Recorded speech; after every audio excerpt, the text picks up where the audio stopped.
Hello and welcome to some Mario Golf Advanced Tour because it is stinking hot and I'm exhausted and I want to do something chill. And what is more chill than golf? Like ethical golf, I mean, Mario Golf. Some things never change.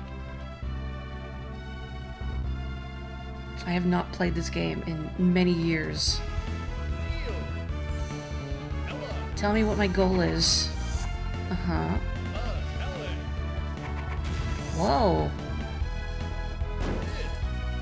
So a lot of these characters actually originated in Mario Golf on the Game Boy Color, like those three. And Kid. I don't think Helen and Buzz, though. These ones did. Camelot made this one too, yeah. Who are these secret blobs?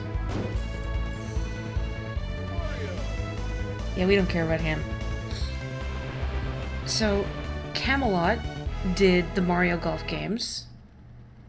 And they're, of course, also responsible for the Game Boy Advance RPGs Golden Sun. And if you have played Golden Sun, I think just the whole look and sound of this game is going to be extremely familiar. Camelot made a lot. I also hope one of them is Captain Falcon and another is Jigglypuff. Well, I can tell you one of them might be Luigi. I'm not doing a Toad voice. Hi! Before we get started, let's make you a game character.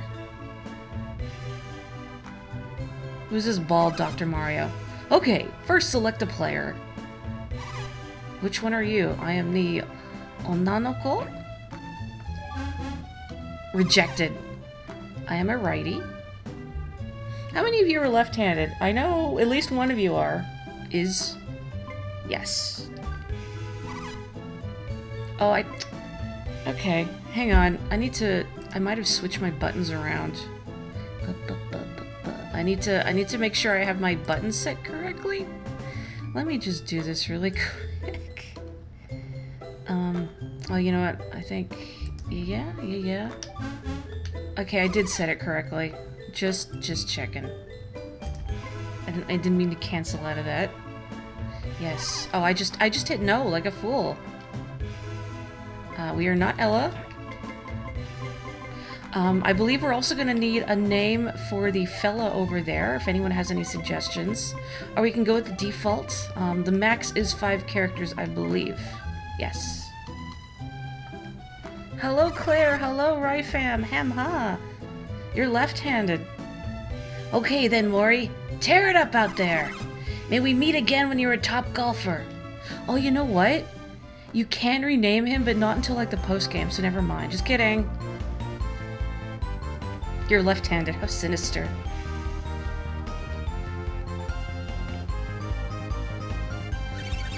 So this is the Marion Club, huh? That is one nice clubhouse. Hello? Awkward. You two are sure peppy. I can't believe you guys are still racing. You're both nuts. Yep, and this time the win goes to me. Isn't that right, Buzz?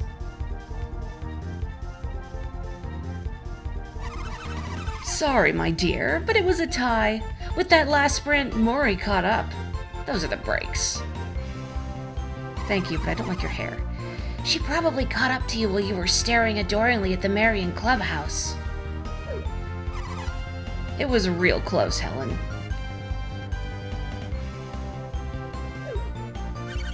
Shoot. I thought I definitely won this one. What a bummer. You're right, though. This clubhouse must have hypnotized me. Bricks. Stones. This thing is awesome. It looks like some castle out of a movie. Wow, Neil, you want to move in or what? Why didn't you marry it, Neil? What is it with you and medieval castles, Neil? That's his one character trait now. I wonder if it's changed inside.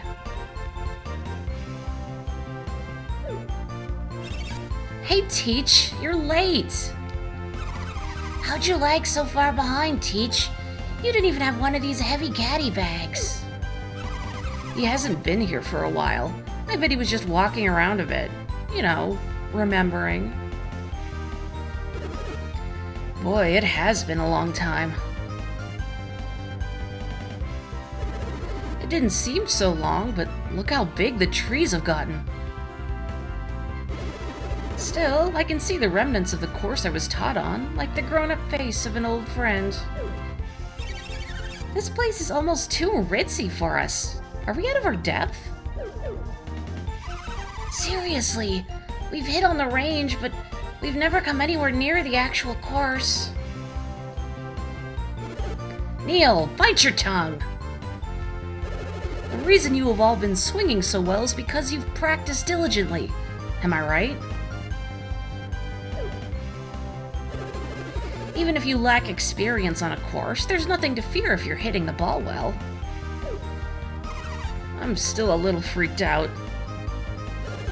If I didn't think all of you were capable, I wouldn't have brought you here. Understand? Stay confident, alright? I'm positive that all of you can become top-notch pro golfers. No, you can't. Just me.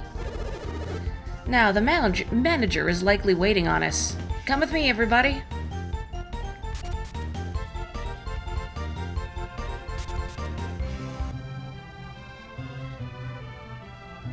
There he is.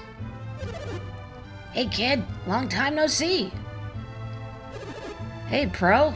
It's been a while, huh? When I heard that you'd gotten hurt and given up the game, I was mighty concerned about you. I'm really sorry I worried you, pro. I should have called. Actually, I knew the details of Kid's circumstances. Really? Bud, you knew? Yeah, pro. I knew. It was shortly after Kid stopped coming around here.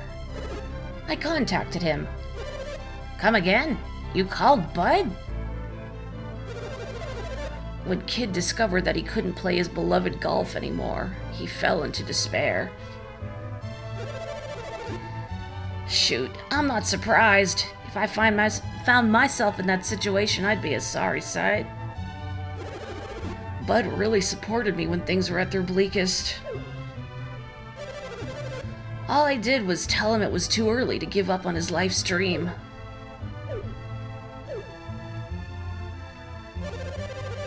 And I suggested he try training a golfer to rival the likes of Mario. Oh, to compete against a player like Mario. Every golfer born dreams of having skills like that. True. Kid is one of only a few golfers in the world to realize that incredible dream. When your pupils become the best golfers around, you'll know the pride and joy teaching brings. Absolutely. When Pro trained you and you reached golf's pinnacle, even I tasted that fine feeling. My hope to experience that joy rests on these young golfers. I've already helped them master the fundamental golf swing. So, they'll be competing soon, huh? No, not yet. They have yet to play a single round on this course. I see. Bro, let's put Kid's young pupils under your care for now. Let me introduce them. Morri. Yo. Helen. Buzz. And Neil.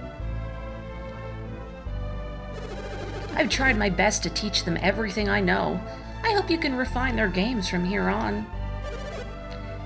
Me? Take them on as trainees? Hey, I have no problem with that, but Kid, what'll you be doing? Well, I've been resting for years. I've gotten good and healthy. Kid, what are you saying? I think I'd like to relearn the whole game of golf from the very basics. Kid, can you really handle that? A true golfer is born only to golf. Pro's the one that taught me that useful bit of wisdom. I know in my heart I'm a true golfer. I will play again. Let's make it interesting. Let's see who masters the game first, me or one of these up-and-comers. Hey bud, is it true that doubles golf is really popular these days? Maybe you ought to pair them up to play doubles for a while. Neil and Morri, then Buzz and Helen. Sound good? Hey, that's fine with me if you think those are fitting teams. To build team unity, let's plan to have teammates stick together from lodging to practice.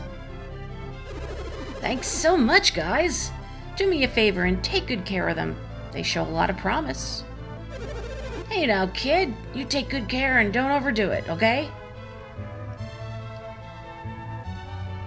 Can I golf now?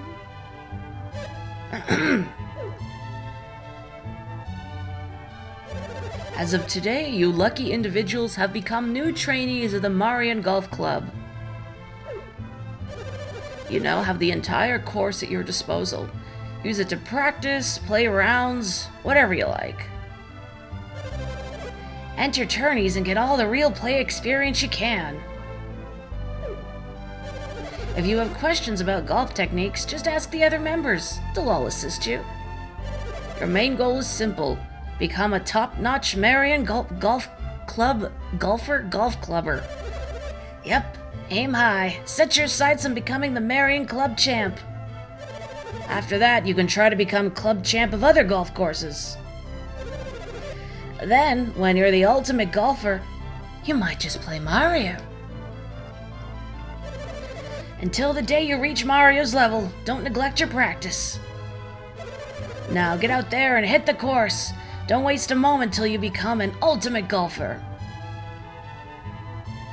Am I free now? Oh, thank God. Yeah, I like their Mario shrine, and also, it looks like one eye is bigger than the other, which is kind of funny to me. There's a picture of everyone's favorite golfer resting here. It's him, Mario. Plum is not in this game, regrettably. She does have a little cameo in the Mario Golf in the Game Boy Color, though. The Marion Club homepage is displayed on the screen. Says here, awesome group discount. Morri looked in the bookshelf. There's a book here that's all about new golf course designs. Says here on the cover, revolutionary course design for today's revolutionary players. Also, I'm very late, but hello, Jack. There's a lot of photo albums here. Kids' pictures are in all of them. Why are they in the closet? You trainees are quite lucky getting to train here at the newly renovated Marion Club. While you're playing here, I highly recommend you work on basic techniques as much as possible. How many times am I going to switch between Marion and Marion? I don't know. Now that the course is renovated, course management and strategy are all the more important. So don't get all depressed if you can't post, the greatest scores in your first few times out. The graphical style reminds you a lot of Mario RPG with like the 3D looking sprites. I see that, definitely. But if you've played Golden Sun, like this is Golden Sun to a T. Like the music, the squeaky noises they make when they talk, the little emotes above their head. I had no idea that Kid was thinking about making a comeback. Man, doesn't it make you nervous that we might have to compete against our teacher someday? Hey, we're teammates. Sweet. Singles is my forte, but I'm game to try and win the doubles cup. Yeah, you're gonna drag me down. Talk about a surprise. Kid didn't mention anything about this, and suddenly I'm paired with Buzz. Oh, it's too bad, isn't it? 2 clubs are hanging on the wall. The top club has Mario's name engraved on it, and the bottom one is engraved with Kid's name. Golden Sun is just a really involved Mario Golf Advanced Tour mod. It's the manager's golf bag. It looks like it's hardly ever been used. He must never have time. What kind of RPG is Golden Sun anyway? It's pretty traditional in its presentation. The nice thing about it is that the combat is really quick and the music's really good. The story's... I mean, it was alright when I played it, but when you go back and think about the story, you're like, none of these characters have a lot of depth to them, but the music's good. Hit your shots so they go with the wind, not against it. Trust me, Pro taught me that. Wait, what does that mean? If you're right-handed, hit draws when the wind's from the right and fades when it's from the left. Okay, I gotcha. Basically, you just make the ball travel with the wind to maximize your distance. Cool. In that same vein, hit low balls into headwinds and high balls into tailwinds. It's just common sense. That's really good advice. I'll put it in practice in today's round. I don't like this ashtray here. Who is smoking? There he is. Warm rays of light beam through the stained glass art of Mario. I want to hit a golf ball through that. I feel like none of these NPCs really say anything interesting. Have you ever heard the saying, drive for show, putt for dough? No. Point is, no matter how far you hit your driver, it's clutch putts that make great scores. Remember it. I kind of want to hit the links. Mario God. This is pretty swanky just for like a golf clubhouse though. I think there's an item in here that gives you a level up. I don't know if I want to grab it right away. Maybe I'll wait. Let me in here. What's in here? Oh, just the bottom floor. I've got nothing but confidence in my drive distance, but it takes a lot more than huge drives to win. If you want to become a champion, you've got to make sure that you hit solid iron shots as well. When does Rodney Dangerfield come out and start cracking wise? Oh, that's DLC? I guess I'll talk to this other person. Oh, there's so many people, but they're all just going to talk about like, oh, golf, you hit ball. I know you're new students here, so you probably don't have much course experience. Am I right? Sure. Playing on the course is worlds different from range practice. You may have trouble at first. You know, I'm gonna talk to everybody later. Oh. Hey, Morri, hold up! What? I was looking all over for you. Don't tell me you forgot what Bud told everyone. Did you? Yes. Uh-huh, I could tell. He said he was about to hand out room assignments to everyone. Since you took off, you didn't get assigned a room. Won't you get in trouble or something? No, I'll just sleep in the fairway. Oh, chill out, Morri. I'm just kidding. Bud's not mad. There's a room waiting for you. We're staying in that sweet lodge across from the clubhouse. Oh yeah? Hey, we're staying there too.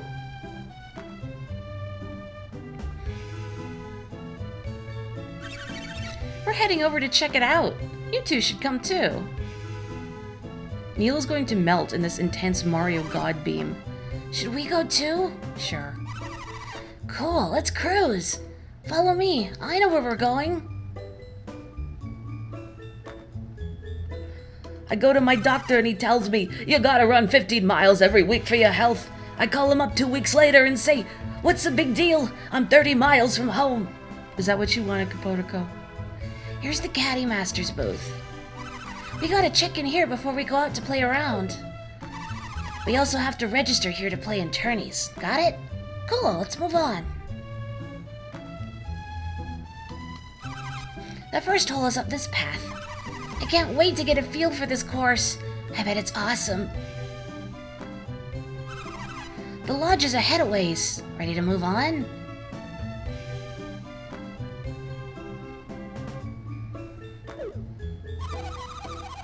I heard that some of the legendary kids' pupils have become trainees here.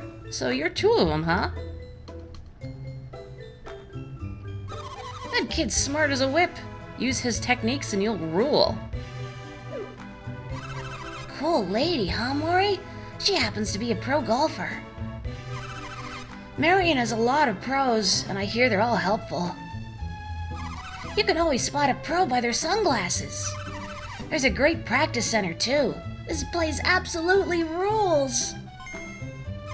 According to Pro, the lodge is just up here, so come on, Morri, let's check it out. So am I not allowed to wear sunglasses if I'm not a pro? Do I just have to deal with sun blindness? Retina damage? Here's the lodge. Sweet, huh? Living in a plush lodge, training to be a top golfer? Awesome!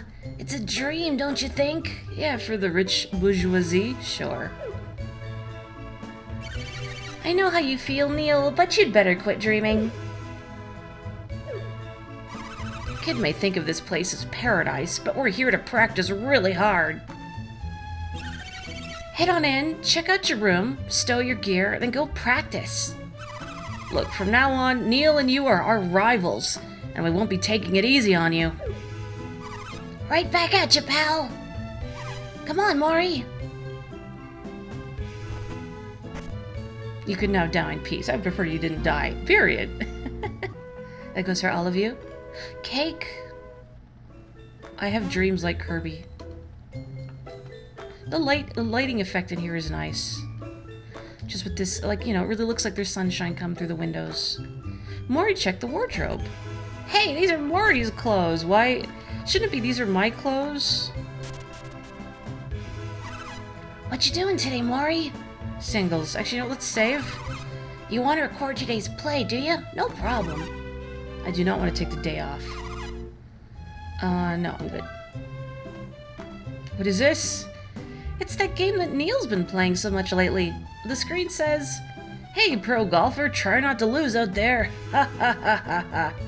Oh, Neil is bad at Mario Golf Advanced Tour. That closet is stuffed. That's gotta be an avalanche danger, Neil. We just got here. It's Neil's golf bag. It's all muddy and dirty. Yeah, the yes and no icons are like exactly like Golden Sun's. I heard you two are kids' pupils. He's one of the best, and it looks like you have his competitive fire.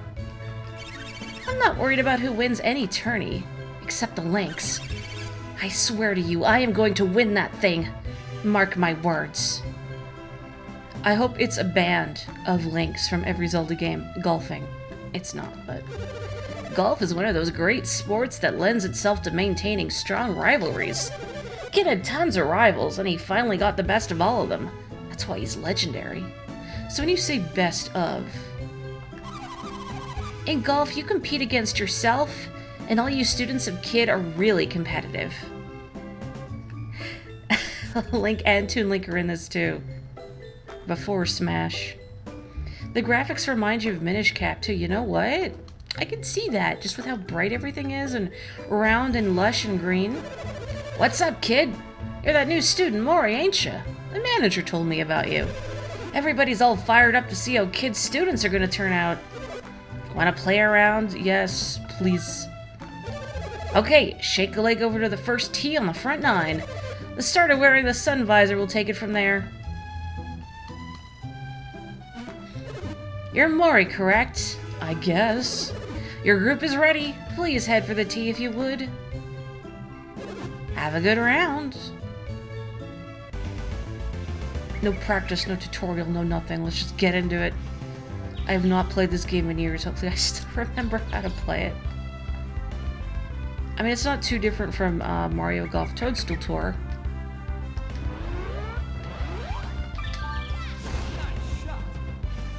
I know there's golf in this somehow. You wouldn't think with all the talking. Wow, my first drive is my best one. Can't even make the green. That's so sad. How do I do a power shot like this? Okay. Even that's not gonna be enough. I wonder how... Why is the camera shaking, like vibrating wildly like that? I don't like that. How do I... Oh, here we go. And I'll just leave it as is for now. I don't think a power shot's really gonna do me much good. Ugh. It's like Mario isn't here at all. Very interesting combat engine, right? Wait till we get to the part where I have to club the opposition. Okay, let's see if we can do this. Ugh. Yay! Hey, Nando! Let's look at the names. Norisu. Nate Dog. Oh, hey, Joe, it's you. Real Peach is back. Stroll and Stew. Seabass. Masapan. Yusuke. Mahafro.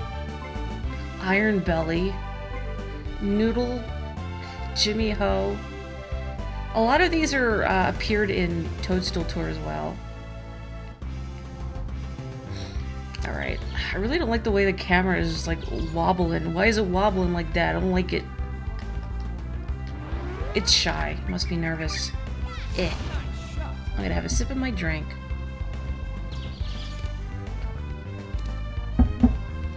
I can't tell if that is like I'm at the base of a slope or okay. I'm good. We're good.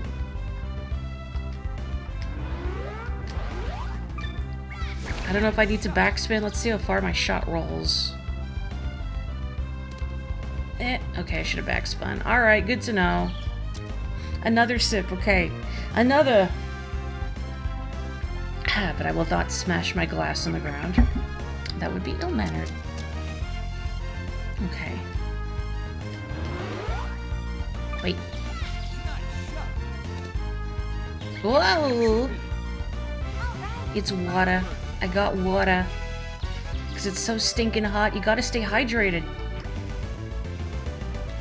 I hope you're all staying hydrated too. Maybe I should have an Arnold Palmer for golf, but what is that? Just like green tea lemonade or something? That's too sweet for me. I don't want that. Man, just you're right there, but you can't make it. Probably because I haven't done any practice or anything. Oh no. So in this game, unlike Toadstool Tour, you do level up. You have stats.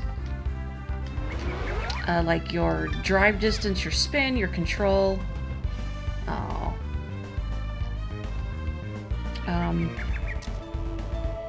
There we go, okay. Boy, this music is super Golden Sun. But this, the choir. Get in there. Okay. Oh, any iced tea lemonade, okay. Well, I don't have any lemonade, and I don't want to stop the stream for several minutes to go make iced tea.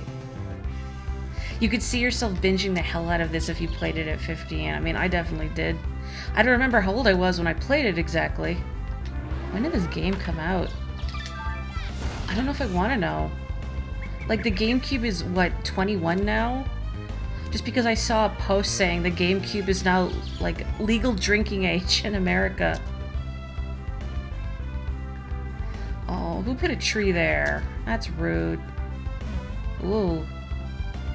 No trees on my golf course. 2004 it said on the title screen. Oh. That's horrible. When your Pokemon Red safe game turned 21, you felt the same way. Again, that's just horrible to contemplate.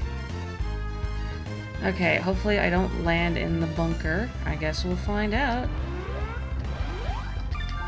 Ugh.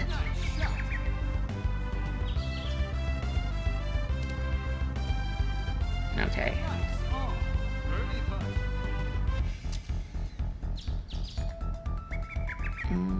Should be good. Disho? Okay. I don't even want to know how old my Pokemon Blue save game is. I mean, I started a few since I first played it, but I got Blue around when it came out, so... The passage of time is a terrifying thing. Out of curiosity for all of you, what's some of the earliest games you can remember playing? Like, not even owning, just playing. I remember there was a hairdresser that my parents took me to when I was really little, and they had Mario 3 on NES's. Oops, hang on, I don't want to do that yet. So we're gonna hit a tree. It should be fine, I think. I don't know. If you're in front of a tree, usually it makes like a doot doot doot noise. Just gonna hope this is okay. Okay. But anyway, this was like several years after Mario 3 had come out. So I think they were just outdated, but I mean, pretty fancy for like a hair salon to have several NESs. Donkey Kong Country 3. Oh, you fixed the rendering issue. Man, Belle, I am so curious about your process. Again, if I can do anything to help or if you need input from me, let me know. Because it's so cool. Get up there, get up there. You remember playing Sonic at a friend's house? You had to wait for the bus at his house because your mom had to go to work early. You managed to get to Spring Yard Zone before the bus came. Impressive. Someday maybe I'll stream the original Sonic and I'll actually beat the original Sonic. I feel like I can't call myself a Sonic fan because I've never beaten the original Sonic, but again, every time I've tried, like, on Sonic Mega Collection, I get to Labyrinth Zone and I'm just like, this sucks. I saw a little while ago the HoloLive VTuber Inugame Korone streaming the Sonic Origins, and I saw her on Labyrinth Zone, and she spent a long time stuck in the boss fight, and that felt so validating. Ooh, get back there.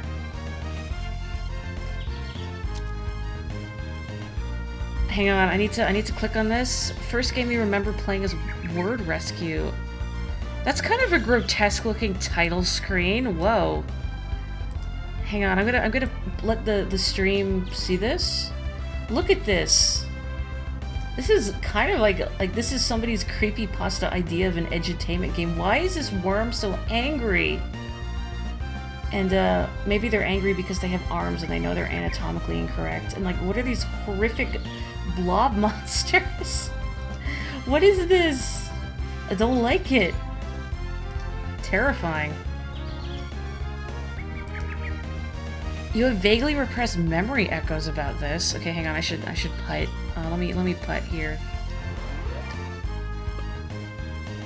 There we go. Worm looks like you, not gonna lie. Kapotiko, I have a lot of questions. I didn't know you wore glasses.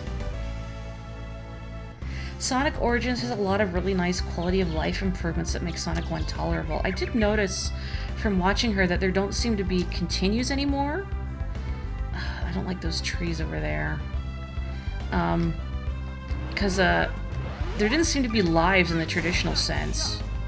Which is really great, because I mean, continues are, I think, outdated from the arcade era.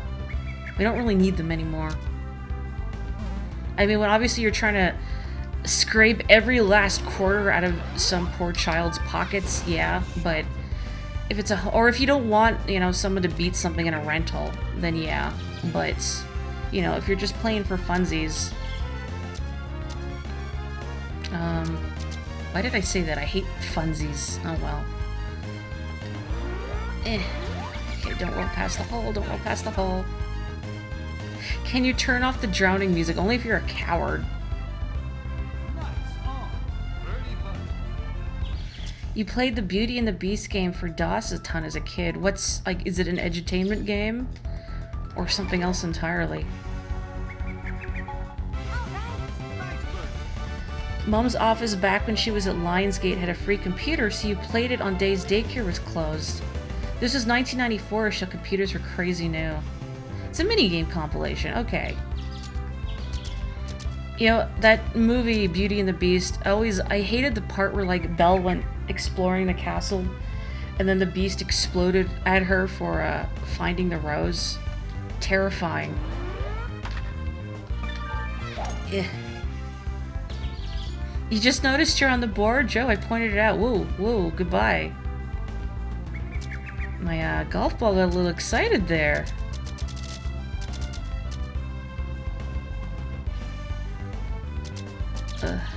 Okay. A little dubious of this. Don't have high hopes. Ugh. Ooh, ooh, ow. Come on. Anyone remember playing the Lion King game? I rented that once. And I remember thinking, am I just really bad at this? I mean, I was little, but, you know, I could handle, like, Mario World and Donkey Kong Country and all that. That game was stinking hard. Stupid hard. And then much later I find out, no, that's just Universal. That game is really hard.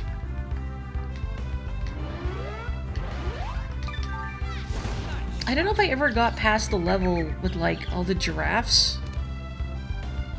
Uh-oh. Oh, don't roll in the bunker. Okay. Yeah, I just can't wait to be king level, that one. I think that I never got past that one. Roar at monkeys. Ugh.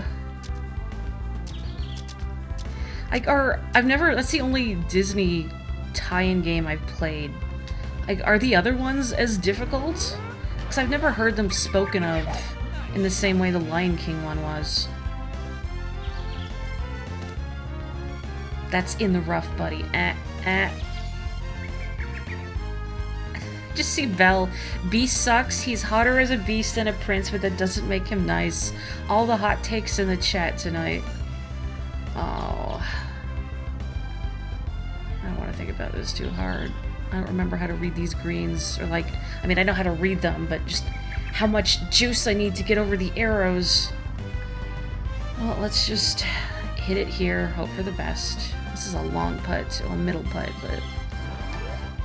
Ugh. Alright.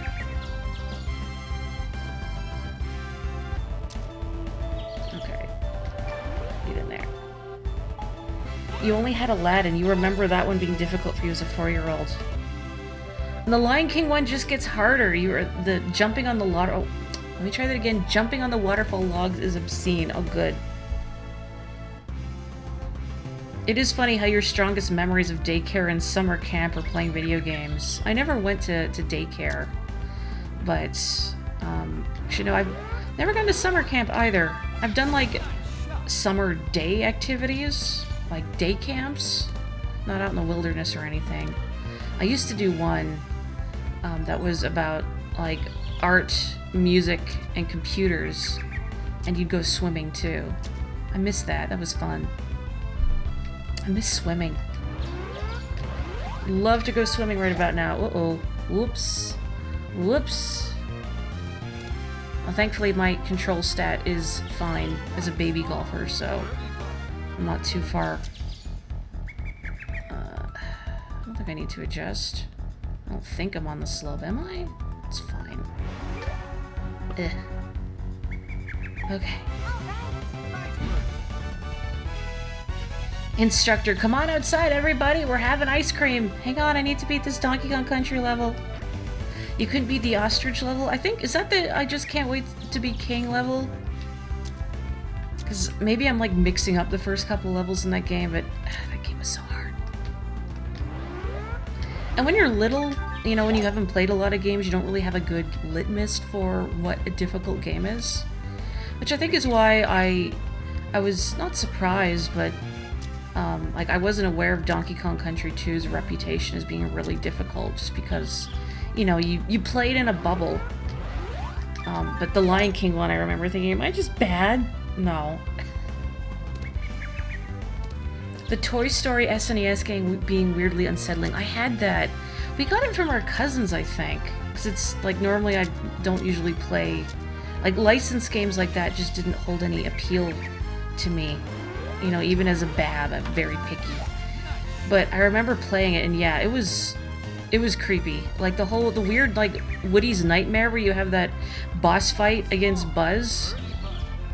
That game was also really hard. Like, I remember the RC level was really difficult. Just trying to steer a car like that from a top-down perspective is tricky.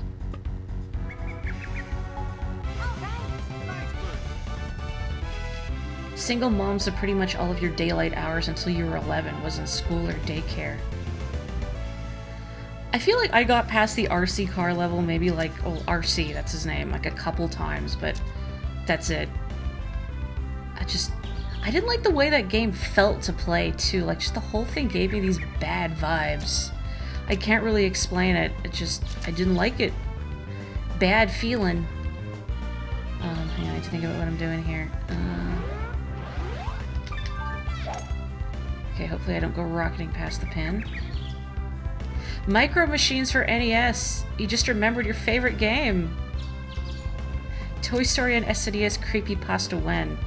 What if the game is already a creepypasta? That's why it's, I mean, you can't improve on it, you know? Oops, I did not mean to, what did I just, ooh, no. Oh, no, I need to putt. Oh, okay, I hit B. It's like, what did I do? It's fine. It's probably fine. Oh. Toy Gory. That's the horror movie parody. I mean, Sid's toys are already kind of toy gory. Yes! Oh my gosh, Belle, I love gizmos and gadgets! I turned, like, the monkeys off because they spooked me. It's a big baby. And I did play Treasure Mountain. I think? I remember reading about it. I might have... I don't know, maybe a demo or something? I mean, I know what Treasure Mountain entails, but I definitely had gizmos and gadgets. Teaching me the word fuselage, and then I auto-swing. Whoopsie. Fiberglass body, built like a rocket. They weren't spooky, they were just annoying. See, I didn't even have a chance to experience them because I was like, no, scary, and I turned them off right away. I remember playing Math Munchers and turning off the troggles, too. Like, I don't like enemies that just suddenly appear out of nowhere. Even if it's like a baby children's edutainment game. Shaped like a rocket, you are a poser. Fake Gizmos and Gadgets fan right here. And me too, because I obviously didn't correct you. Oh, is this enough? Is this enough? Yeah. I also hate surprise monsters.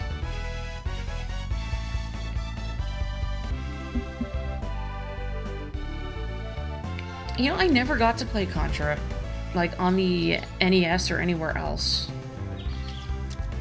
So I know of its, you know, infamous difficulty in the Konami code, but I've never played Contra. Hang on, I'm gonna get stuck behind a tree. I'll just go here. Eh.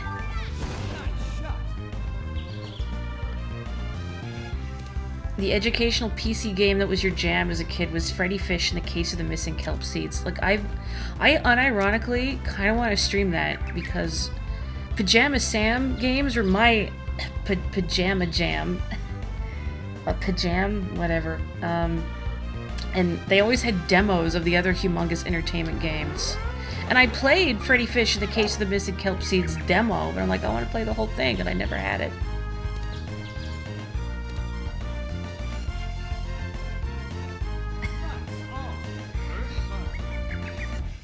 Hang on, you would have hated Venture on the ColecoVision, because it was a dungeon crawler, but if you took too long in a dungeon, surprise, huge monster invades the room. You remember it as some hyper-realistic games, but looking back on it, the main character is a smiley face. It's interesting how our memories can really alter our perception of reality, huh? Wow. Like, a few years ago, I actually bought the first Spy Fox game, because it was on sale for $1 on Steam, and I'm like, oh, I can finally play one of these humongous entertainment games that I never had the chance to. And like, yeah, it's a little baby point-and-click adventure game, but you know what? It was cute, it was charming, I had a nice time. His name is Winky? Oh. The first Contra was basically never released on the Virtual Console for some reason. That is like a weird oversight. I mean, it's Contra.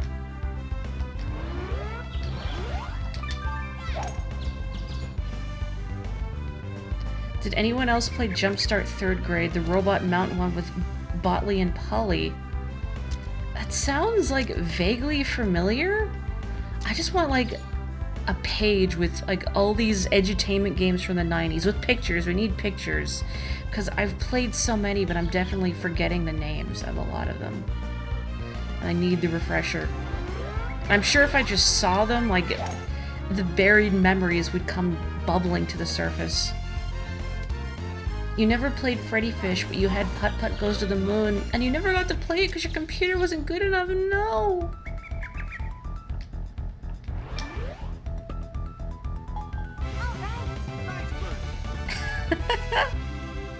Hang on, I need to look at this game now.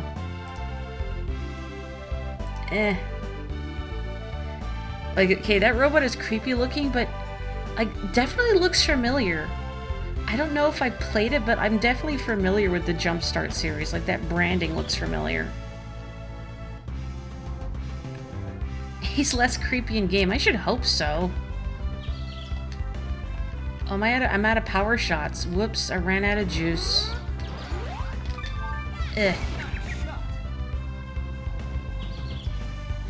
I remember having this... It was a Sierra Adventure game. It was a Tiny Toons game. I think it was Buster and the Beanstalk is what it was called. And I never got very far in it because the manual warned you if you spend too long on any screen, Elmira will just suddenly appear and kidnap you. And I was filled with so much dread over that that I just couldn't... Hang on, I forgot what I was aiming at. I couldn't. Like, I would play the game and then I would always stop after a little bit because I was just thinking, no, she's going to appear and I'm going to get jump scared. Oh yes, I found McZ in 3D Movie Maker. Very creepy. You know, it's funny you should bring this up. I don't know if you were here for it because it was a weekend stream, but one of the Saturdays I was streaming Mario Golf Toadstool Tour. There was a talk about McZ. And well, Andorra knows. And he still remembers by the sounds of it.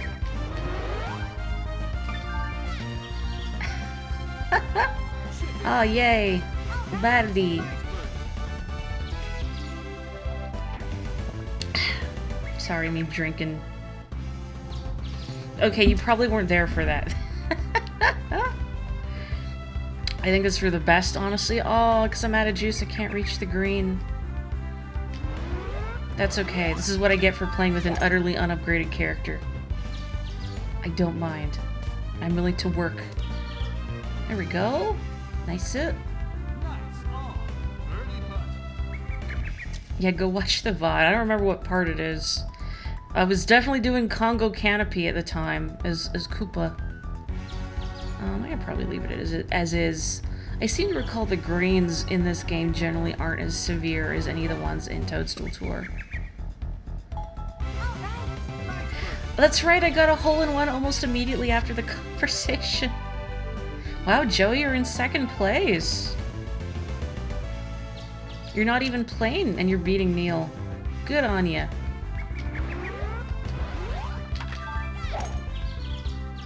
Yeah, the theater in 3D Movie Maker was creepy because it's lifeless and empty, and I kept expecting McZ to appear out of nowhere and menace me. I don't know why I was so convinced that so many things were secretly horror. Like, I think I've shared on stream, I don't remember, but there was definitely a couple of segments in Sesame Street, yeah, I know Sesame Street, that filled me with this disproportionate dread. No, I don't know if I could explain why. One of them was when they were teaching the letter O and they were doing a parody of Oklahoma.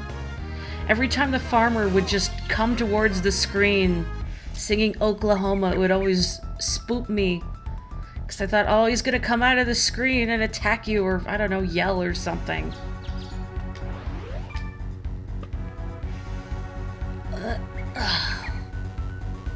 Or, there was another bit where... Why can't I remember the name of the Muppet girl? It was like Mary Lou or something, but not that. But anyway, there was a bit about, you know, not being afraid to try new things, and she wanted to try a kumquat. And there was this just disembodied narrator trying to get her to do it. And again, that whole skit filled me with so much dread, and I don't know why. Yeah, I'm scared of the state of Oklahoma. Used to be scared of big birds snoring, which is a hyper-specific fear to have, but there you go. Hey, I'm not here to judge. You had some terror about a bit regarding Bert and Ernie at night. You think there was a balloon, and you were scared it was going to pop loudly. I mean, I don't like it when balloons suddenly pop. It's stressful. Maybe I should give Neil some levels. I don't know when I'm going to do doubles, though. All the points from Morri. Here you go, you can have 2 more. You know what kids game felt weirdly liminal? Kid Picks. You know what? Yeah. I only played it on school computers, but... Okay, I need... better drive. And I'm also gonna... There we go. Alright. Oh yeah, and you too, I guess. There you go. did it. I did it. Celebratory drink. Stay hydrated. Yay.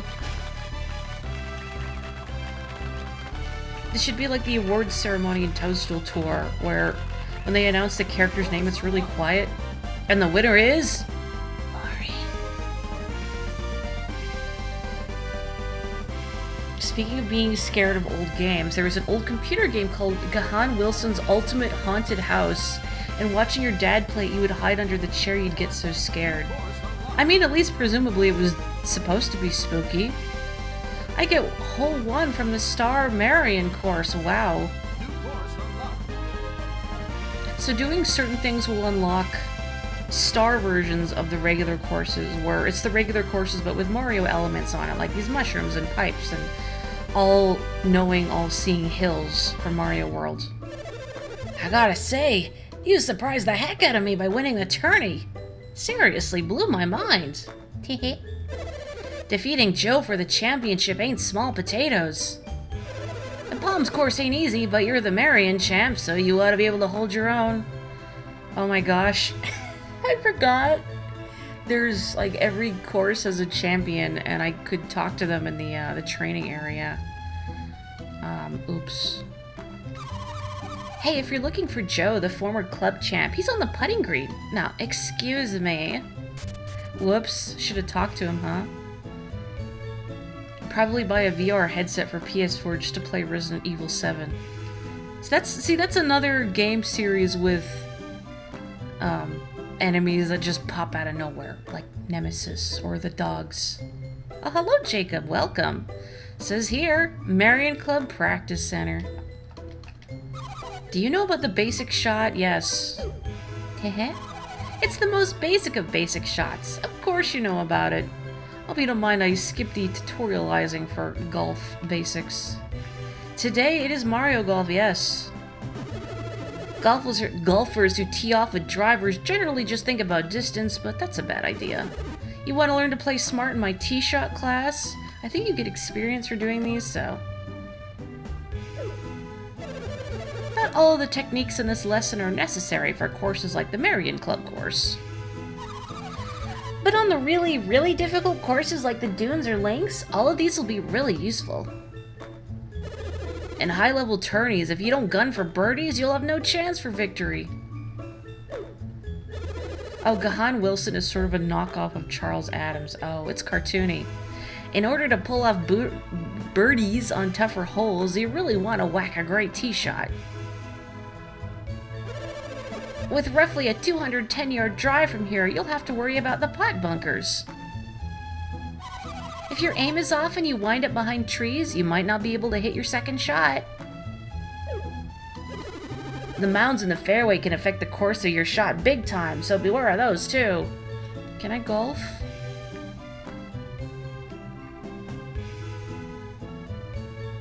Boy, somebody really needs to do some maintenance on this course.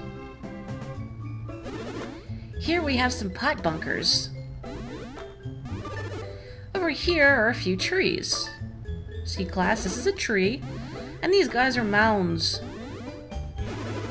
If you consider all of these factors, the best place for a tee shot is one of these areas. Even if you can't drive here at first, your second shot will be easy. You have to carry to here. This is the safety zone. Why does it twitch like that? I'll give you the basic rundown. First, select your drive shot. Here, let's choose a power shot and try hitting the ball.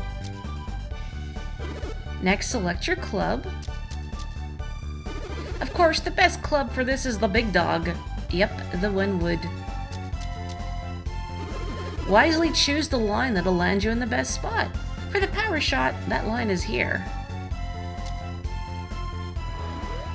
I'm not even doing anything. Feels like one of those old adventure games you would play in your console and people would have speech bubbles above them. Have you ever played Golden Sun, Jacob? Because this is a lot like Golden Sun. Hit that and a par is definitely possible. A great second shot might even offer a birdie chance. You want to try? Yes, please. First, you have to select your shot. Remember, you don't have to hit a power shot every time. Then select your club. While you're checking your line, also decide what direction is best. Well then try a shot. Let me in. Okay. I guess maybe this tutorializing is good for the chat who is not, who are not well versed in golf terminology, perhaps. You're loving my 1,000-Year Door series. Thank you. That makes me so happy. I can, whenever, like, so I can see, like, when people are going through my old videos, and it makes me so happy. You have no idea. Like, wow, people are enjoying my content. Thank you. Arigatou gozaimashita. You've played Golden Sun, only like the beginning. I think even the beginning of Golden Sun, only 20. That's not even enough for Neil. Yeah, the art style, the music, even the little blips when people talk, it's all Golden Sun, baby. Wow, you carried the ball to a best position already. Excellent. We've been practicing like crazy and we can't hit the ball that far. To hit the ball that far, the timing and all aspects of your power shot must have been perfect. Didn't expect that. You carry the ball to a best position. If you can consistently carry the ball that far, there's nothing I can teach you. Or was that just luck? No, it was not luck. I'm great.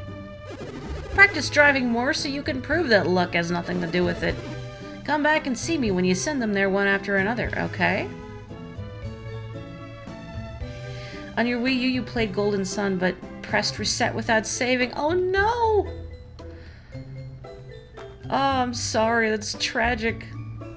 Golden Sun. I can't do it, Bowie. I don't want to practice. I think this might be Joe. Let's do the formal thing, okay? New champ Morri, will you accept my match play challenge? Sir, this is the first time we've met. No. I didn't get to see you play in the Marion tourney the other day, and I really wanted to. I lost in stroke play, but man, my match play is mind-blowing. You just gotta challenge me soon. Yeah, right. Yes. Oh, you accept my challenge. Rock on. Follow me. Thank you. You got bored because it kept putting you back in the same spot after dying. Oh, it's understandable. Honestly, I know this is probably a very controversial opinion. Like, Golden Sun, I enjoyed. I've played all 3 of them, but the story is very forgettable. I mean, it's fine, it's perfunctory, but I seem to recall thinking initially that there's a lot more depth than there actually is. But the music's good, and something I like about Golden Sun is that combat is really fast. Like, there's random encounters, but they're fast. No, like, over-elaborate battle swoosh, no long victory screen, and also the summon animations are really cool in that game. There's 3. There's, the first Golden Sun, there's the Lost Age, and there's Dark Dawn on the DS, which I played thinking maybe we'll get, like, a satisfying resolution, you know, after, because Dark Dawn came out many years after the Lost Age. Do you know what Dark Dawn ended with? The end? Question mark? Like, really, Camelot? Really? Hang on, I just need to... Yeah, that's fine.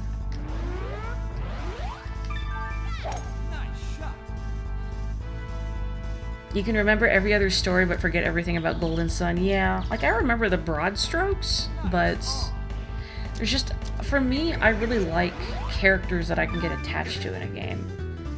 And with Golden Sun, they didn't really make a big impression on me. They're alright. I also really didn't like, this is a personal thing, I didn't like Dark Dawn did the whole, here's the cast from the original games, but now they're all older and they all have kids. I don't like that, it kind of skeeves me out. But that is a Morri thing. Get in there. Oh, I can see Belle's Link. Oh, Mario Party Advance. Oh. Mario Party Advance was good. Oh, it doesn't work for you?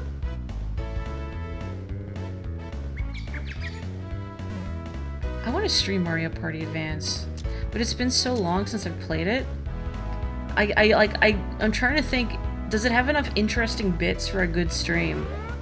I remember enjoying it. I remember the physical, I say physical as if, you know, like all games weren't physical back in the day. Mario Party Advance actually came with like a little fold-out board, like a little game board, like a board game board, and these tokens you could cut out, I think. And you would, you know, roll dice and move tokens on a physical board if you were playing with other people. And then when it was time for a mini game, you played on the Game Boy Advance. Never actually utilized it that way, but that was a thing. I'm sure I've got it in a box somewhere. I gotta start pulling back my shots, or maybe doing some super back spins, because I'm going too far. Are you thinking about GoldenEye, maybe? So when you say you remember Golden as a first-person shooter, you might be thinking of GoldenEye.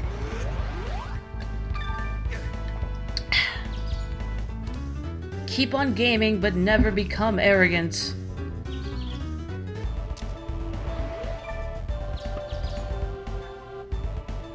Aw. No problem, big problem. Okay. Should be good, right? Yeah. Alright. Nice. Does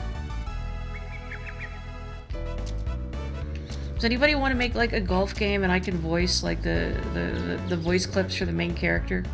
I just think it'd be fun. Let me pull back a little bit. The more I'm playing this, the more I'm remembering that in Advanced Tour I really had to pull back my shots and backspin. Otherwise I would just roll off the green. Although, that might be problematic. Let's see. Not great.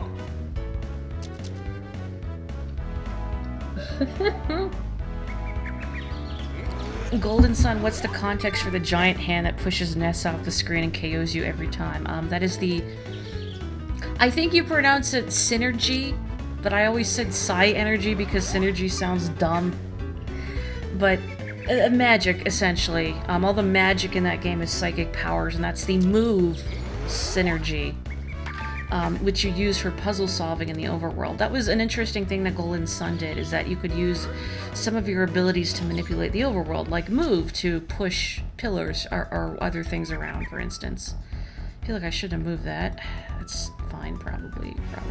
It's probably not fine, but... oh well.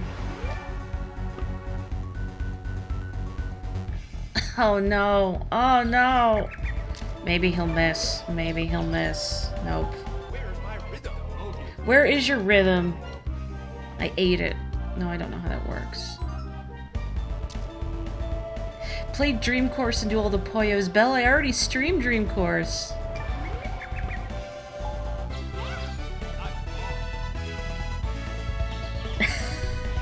Oh, thank you, Capotico. I guess if you are watching this stream and you're also curious about the Cursed McZ discussion, I'm sorry. The unspoken topic in my part 2 of my Toadstool Tour playthrough, which is on my YouTube channel, Miss Morri Plays, around the 50-minute mark. That's the sweet spot for where it begins with a capital B. Not block pushing like you might be imagining it, but there's certain, like, say, there are pillars you have to move around to create a path that you can jump on kind of thing. I don't recall it being particularly egregious in any sort of block pushy puzzle way. Do it again, but voice act more. Poyo! So if I miss a shot, I should do a bunch of angry Poyos like Kirby swearing, right? You think Dream Buffet's worth it? I was thinking about it. It's fun stream lore. I don't know if I want that to be my lore, but I'll take it. What have I done? What have I done? You know, it's McZee's fault. I hate that guy. His weird purple skin and big nose and strange goat-like eyes.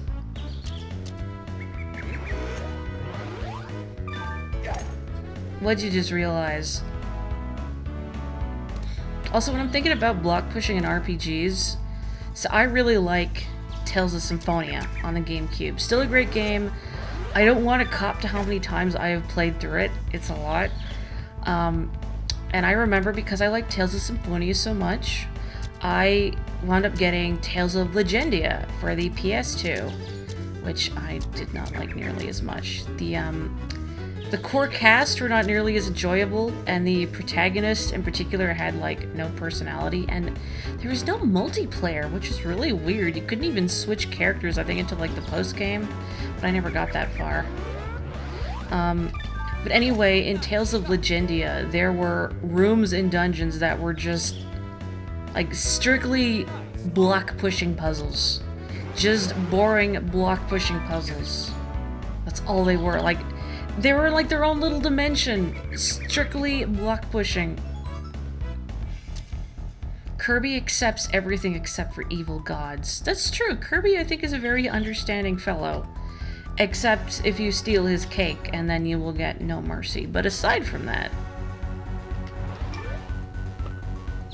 Nice. Dream Buffet is kind of like Mario Kart and Mario Party combined, but much cuter. Not a lot of content, but you could spend 20 bucks on dumber things, it's true. Saving up for Splatoon though, and I'm kind of like, I'm still thinking about maybe getting new Joy-Cons or a Pro controller. You know what I should do is I should take a photo of my hand next to my Switch so you can see how small my hands are and maybe let me know would they work on a Pro controller. Because that's my concern, that it's going to be slightly uncomfortable because of how freakishly tiny my hands are. Legendia was rough, derogatory, correct. I did really like Tales of Vesperia though. Tales of Vesperia was good. Really liked the party in that one. I really liked, and it depends on your interpretation, but to me, Yuri and Estelle, the hero and I guess the main heroine, had almost like a sibling-like bond. Like, it felt like brother and sister, and I know people might read it as a romantic one, but not like Lloyd and Colette in Symphonia. I just enjoyed it. The whole team is good. And anyway, Rita and Estelle, especially Rita has a big crush on Estelle, so whatever.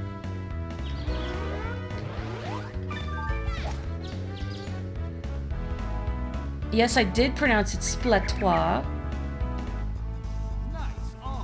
You played as Rain. Man, I love Rain. Joe, you're stuck behind a tree.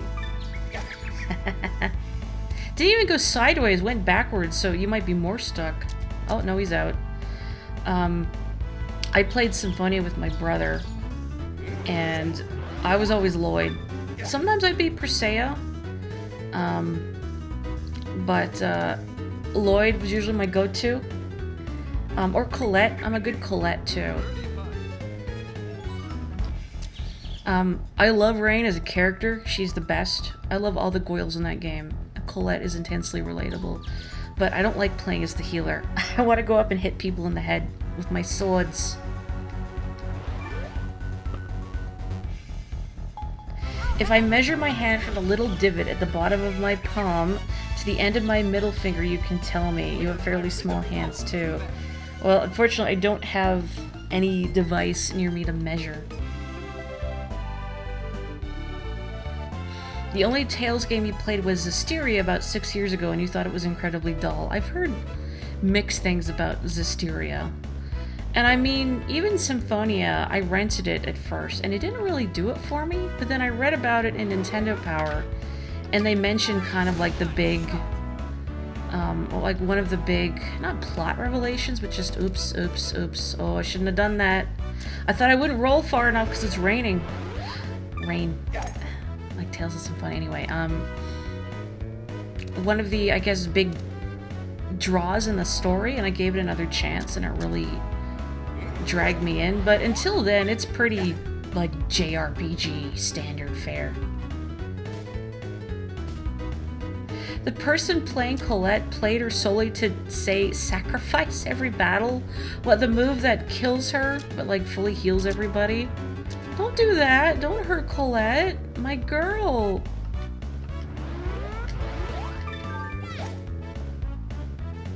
No, I don't have a rule. You know what? Let me dig around this desk while Joe takes his turn. 1 second. My paper Morri might flop over. Give me a mo.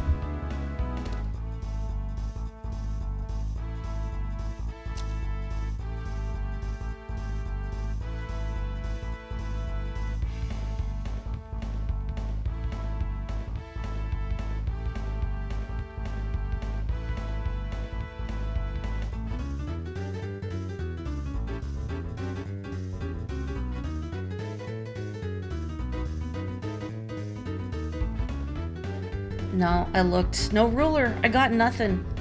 Ugh, hang on. The only thing you know about the Tales games is many of them have references to Tower of Druaga. Yeah, armor based on Kai and Gil. Not in Symphonia, but in, I think, later ones that have, like, DLC. I think? Because I've heard about, like, I know the golden armor that looks like Gil's.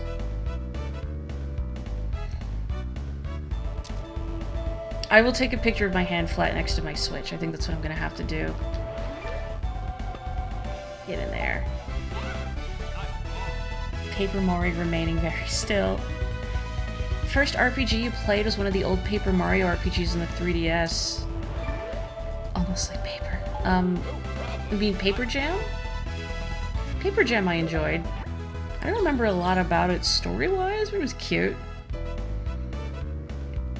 It is a good dog emote. Yeah, it's kind of... Colette says sacrifice so casually. You know, I don't even remember how she says it because, like, if I wasn't playing as her, I turned a lot of the AI skills off. Like, sacrifice. Colette's an interesting character combat-wise because the AI, I think, doesn't really know what to do with her. And she's not very effective if AI controlled, but if a human is controlling Colette, she could be very effective. I think it's her paraball move that you can almost do like an infinite combo with, if I'm remembering correctly. Mario RPG was your first RPG. I don't remember what my first one was. There was a game I rented, and I think it, like, looking at screenshots, I think it was Final Fantasy Mystic Quest, maybe. Like the really simplified kind of game. I remember renting that when I was really little, and I couldn't, I wasn't, like, I couldn't read super well at that point, like some things, but I remember struggling with some of the dialogue in that game when I was really little. Like, I remember, I've talked about this before, but watching my dad play A Link to the Past on the Super Nintendo, and he would read some of the dialogue for me because I couldn't read everything, being very little at the time. I can't extend that, huh? Okay.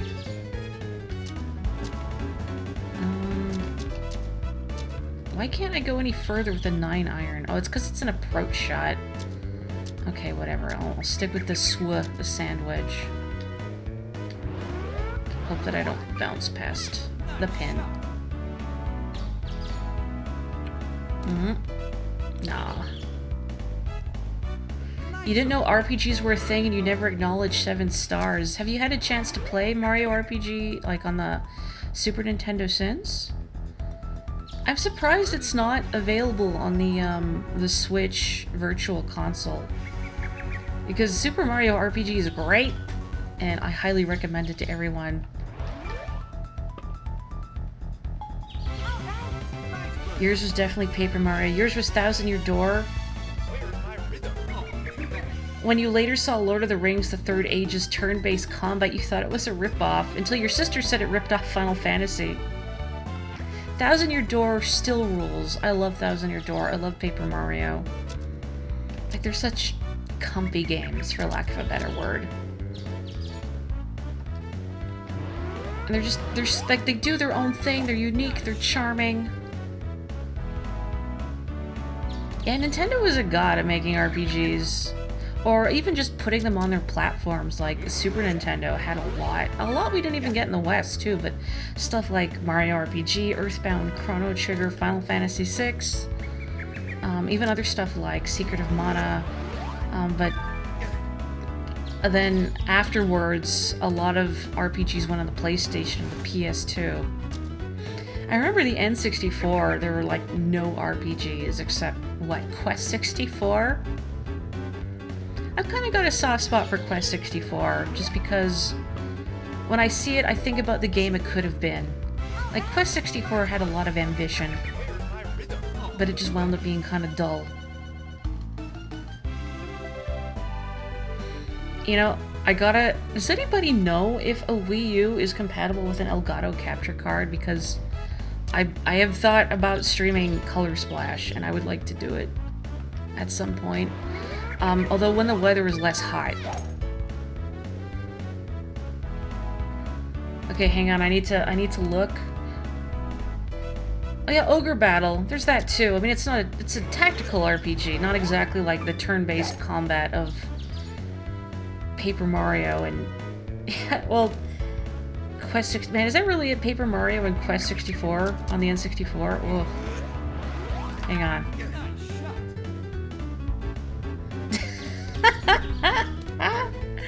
Claire, can I show this on stream? It's really funny.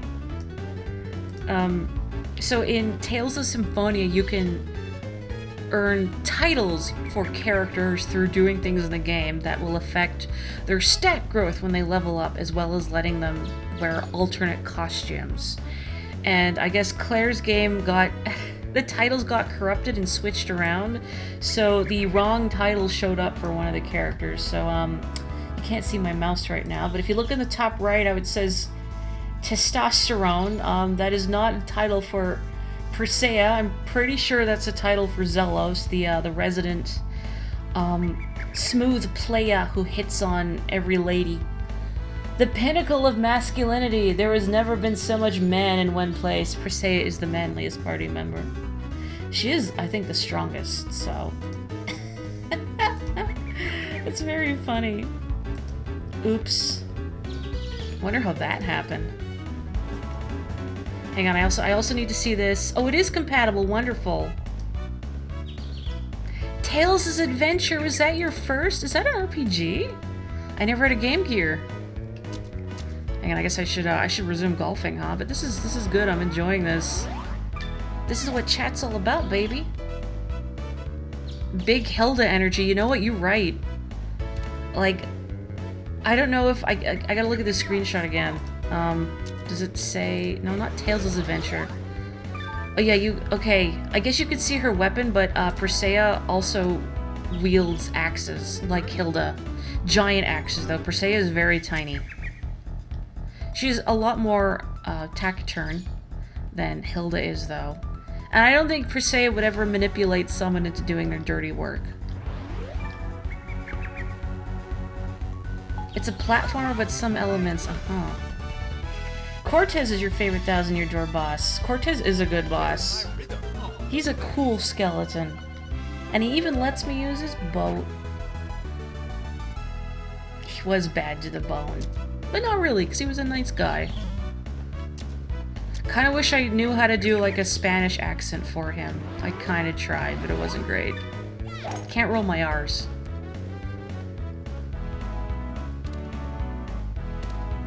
Dak is the only person you know who had a Game Gear. Did anybody have an N-Gage?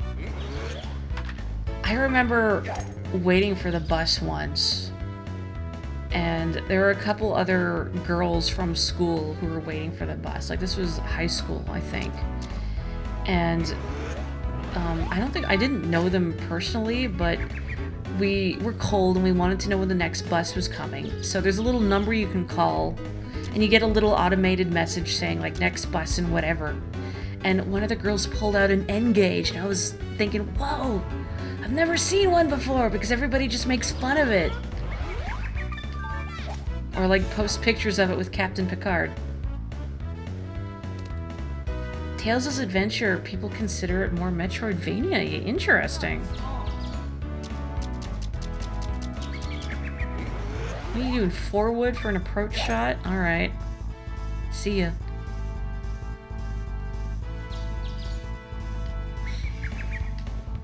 Yeah, Cortez was just defending his turf. I didn't want his treasure anyway. Just the one little star is fine.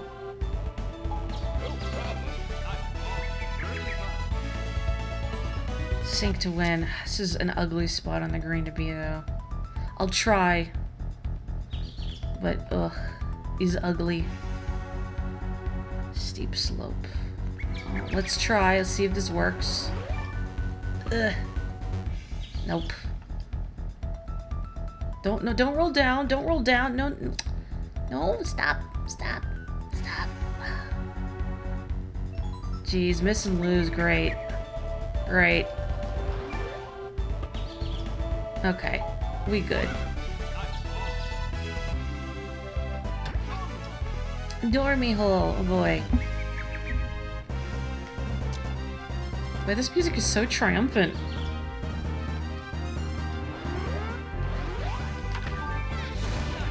Dormy hole. I think I explained during one of my thousand-year Toadstool Tour videos. A dormy hole is if the leading player only needs to tie to win. So I can kind of rest in my laurels. Ooh, and he hits a tree. Well, that don't look good for Joe. 1,000-year tour. I mean, I would play paper golf, but B, 1,000-year tour just makes me feel like I'm crossing the desert for 1,000 years, slowly hitting a golf ball through the dunes.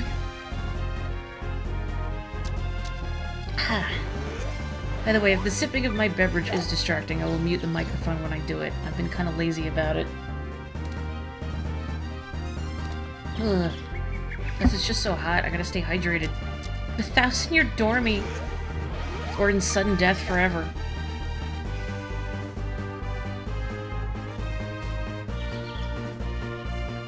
You like ASMR, alright.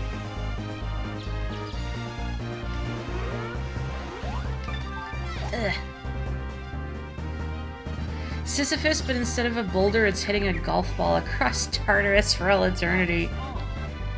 Capotica, was it you who, I think, post about, what's the game called? Curse to Golf or something? Oh.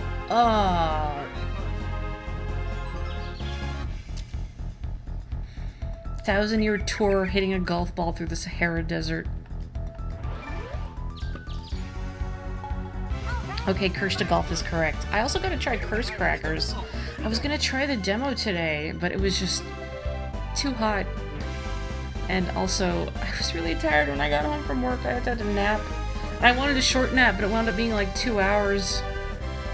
I think I just kind of collapsed after how strenuous work has been. I should give Neil some points because we should do doubles eventually. And I need him to be not terrible.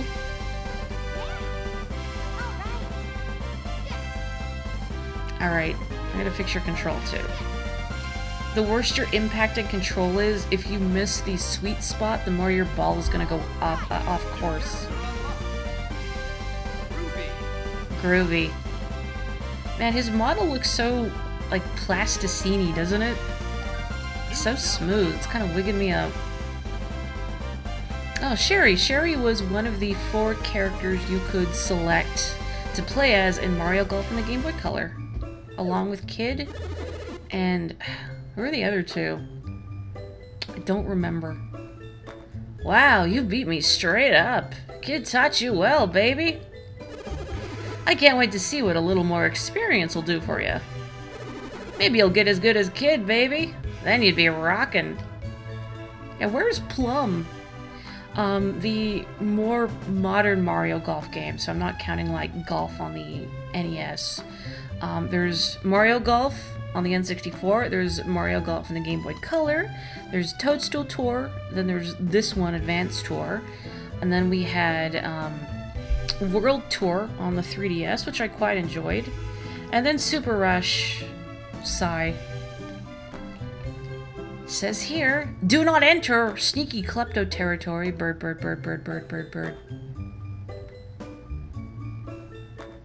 Ooh. Bird has, like, stolen some poor Koopa's shell. Can I hit the Klepto is the question. I don't know if I can hit Klepto here. I don't think my shot goes high enough to hit Klepto. Yeah, I don't think I can do it right now. I'll just hit the ball, but it's not gonna work.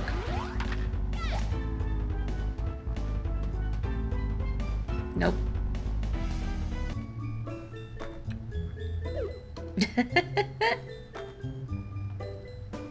What a smug jerk.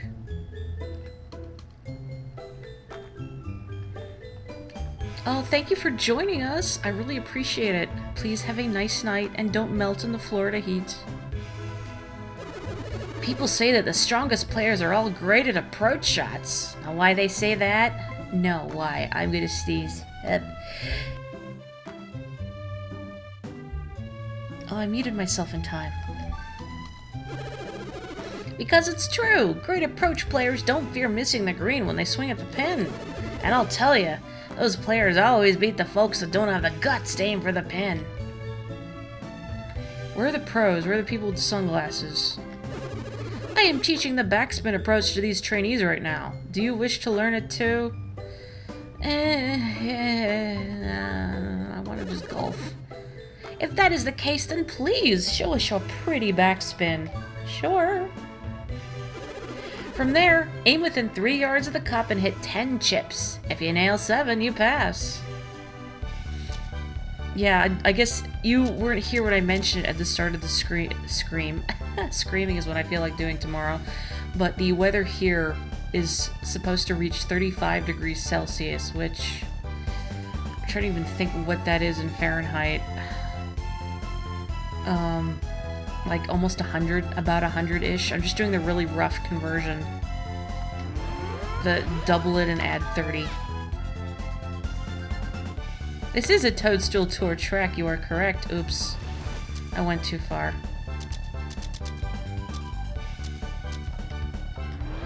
You've gone too far, Morri. 95, okay. Okay, hang on, can I restart? Yeah. Should I aim for here and then backspin? I gotta get a feel for, like, how much my ball rolls. Okay, there we go. So I should do it where it recommends. Bum, bum, bum, bum, bum, bum, bum, bum. Probably not windy. Probably not very humid here because this place is a desert. I can look what it is right now. If there is lava in Bowser's castle, does that mean they have air conditioning? You know what? That's a good question. I mean, Bowser seems to be okay with lava, considering all the times he's fallen in it. But I mean, what about your average Koopa? Or a Goomba? How do they feel about the heat? Bowser's gotta have AC, right? I mean, he can afford all these elaborate statues of himself, so they gotta be able to afford amenities, like, air conditioning. And I think Bowser would like the environmental damage that AC causes, just like passively. Ah, jeez. Maybe he wouldn't. Because, I mean, why take over the world if it's, you know, falling apart at the seams? That's right, lava only hurts if you touch it. Bowser does care about his troops. It has been shown in, like, especially the RPGs, that his troops like him.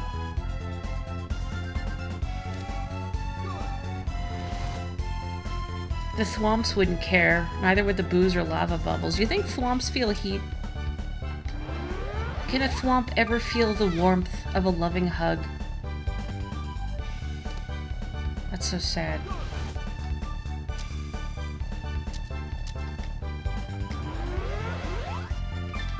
Do you think Thwomps feel it all? Well, they make an ugh noise when they hit the ground, so they must feel the impact. A lot of his troops are cold-blooded, as Ryfan pointed out. They probably enjoy the lava. There's gotta be a limit, though, yeah? It felt that hammer you threw at it. I'd say bring back the hammer suit from Mario 3, but getting the hammer burst suit was so stressful. it was like a mixed blessing because it's so powerful, but on the other hand, like you're so petrified of losing it because it's so hard to get. No way! I can't believe you passed. Your approach skills rule. I almost fainted when that 7th chip shot dropped. Chip shot. My heart's still pounding like a jackhammer. Your chip shot is excellent. Now you want to practice some more difficult shots. Okay, let me see the weather here. Heat warning, of course. Currently 26. The high today was 32. I know because I walked home from work from it. Oh, the high tomorrow has gone down to 34 degrees. And the high on Sunday is 32. Let's see. Humidity is 29% with the dew point at 7 degrees. Wind 14 kilometers an hour. Mostly north, kind of northwest. I don't think I can look at what the humidity for Saturday is going to be through this, my weather app, but ugly. There's only like 2 in the entire game, but it kills everything. You were never able to reach Bowser with it. You want to know what happens. I think the hammer might kill him in one shot, but I've never made it to Bowser with the hammer suit either. Because you lose it, and then you're just, why? What have I done? You ever equip the hammer suit in Mario 3 and then you lose it right away? That's the worst. I just missed Capotico's addendum to do you think thwomps feel it all, aside from the burning passion to squish. I do not need to know how to hit a running approach shot. But sure, I'll enter your contest.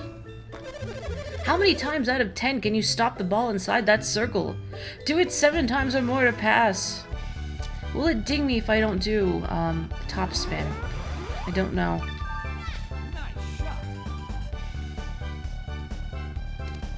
Uh-oh.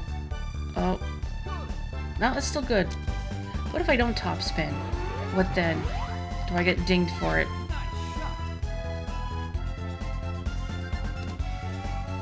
Cool, stop. Okay, now we're good, we're good. Bowser is a pioneer in green energy since he uses geothermal power. You know what? You're right. You're right.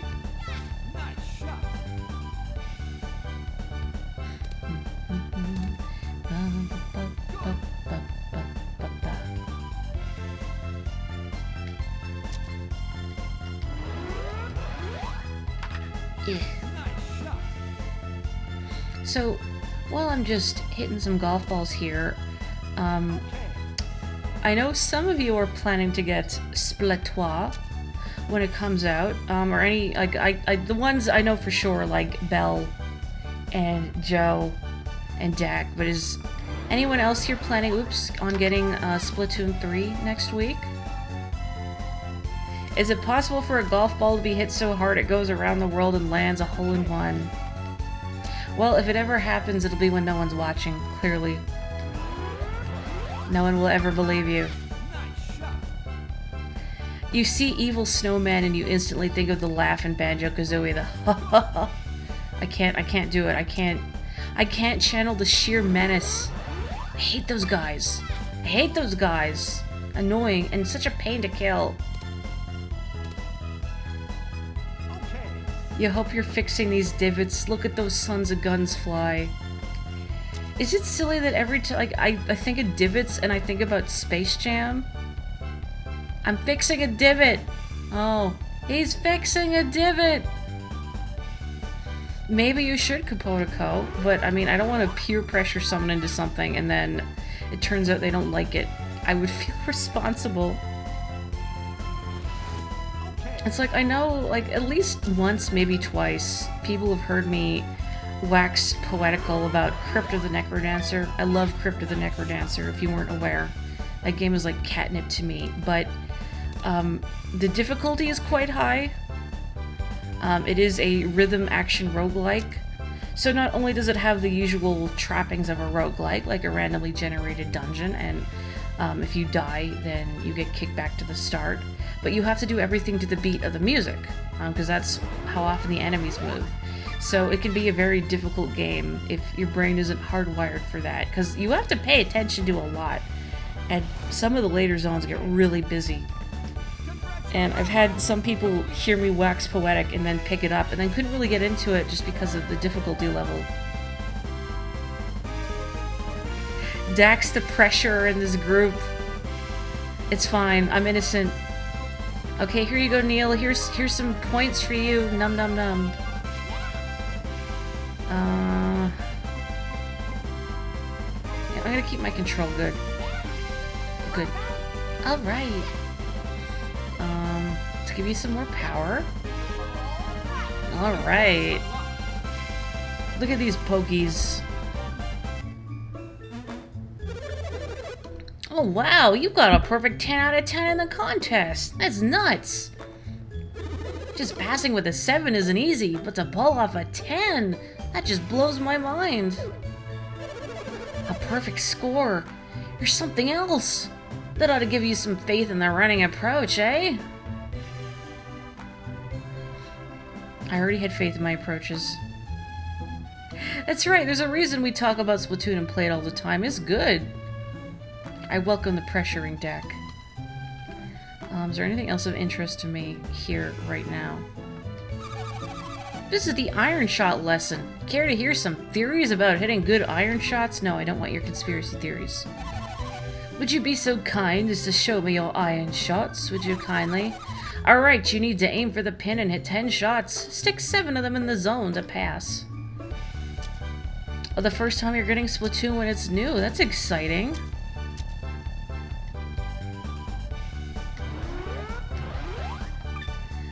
It's so good that 1 in 7 Switch owners in Japan have a copy of Splatoon 2. Well, there you go. Ah, jeez. Ah, jeez. Oops. Do-over. Do-over. I missed the first one. It's fine. Let's try a super backspin, because I feel like my ball's gonna roll quite a bit otherwise. But I am really looking forward to playing Splatoon with folks.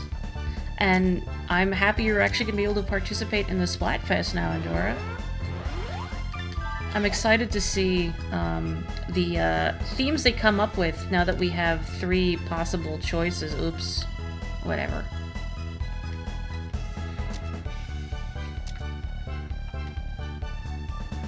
You played the first and had fun, but a lot of your enjoyment in games is the single-player stuff, and you didn't get great enjoyment out of either the first or seconds. Didn't help that you didn't have anyone who actively played the game. I mean, you know, if it's the kind of thing you're getting just to play with other people, I can understand the hesitation. Because, I mean, I play Splatoon with friends, but I also just played Turf by myself for the heck of it. I like the rank modes too, but again, I need to get a new Joy-Con, I think. Claire and I played some the other day, and my right Joy-Con was not behaving at all. It was behaving so nicely for the, the Splatfest on the weekend, which is great. But I guess after that good fortune, it just kind of gave up the ghost. Like, it was doing the thing where my camera would... Uh-oh, I'm gonna sneeze. Huh.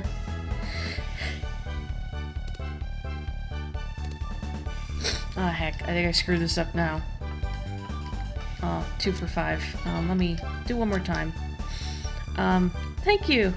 But yeah, my camera would spin wildly, or my ZR button wouldn't work. Like, I would try and flick a roller and nothing would happen, which isn't great when you're trying to get rid of somebody right in front of you, and then you get splatted in retaliation because you can't attack. Or even, I almost timed out of continuing a couple matches because my A button wouldn't respond, so I couldn't hit yeah to continue. It's like, Joy-Con, please, please, please. And look, it's a Splatoon 2 Joy-Con with the pink and green. Oops, I like the colors. Ah, don't replay my failure.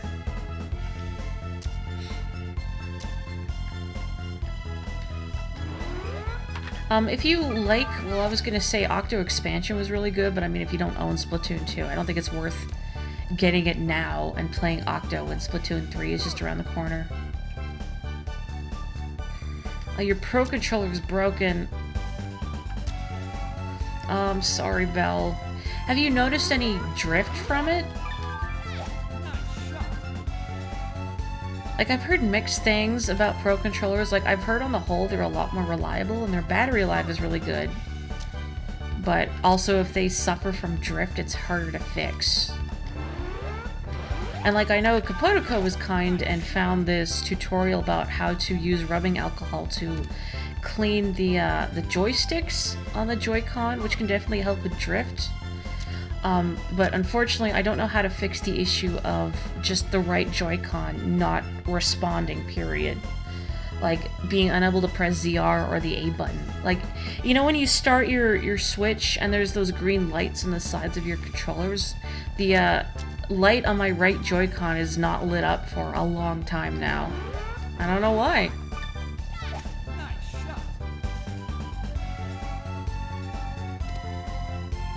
It was self-inflicted when you accidentally dropped it. A tiny plastic bit in the right joystick snapped. Oh no. You haven't had any other issues, just the part that's broken. I did find cleaning with rubbing alcohol did help the camera spinning for a bit. Maybe I need to try it again because I was having that issue again.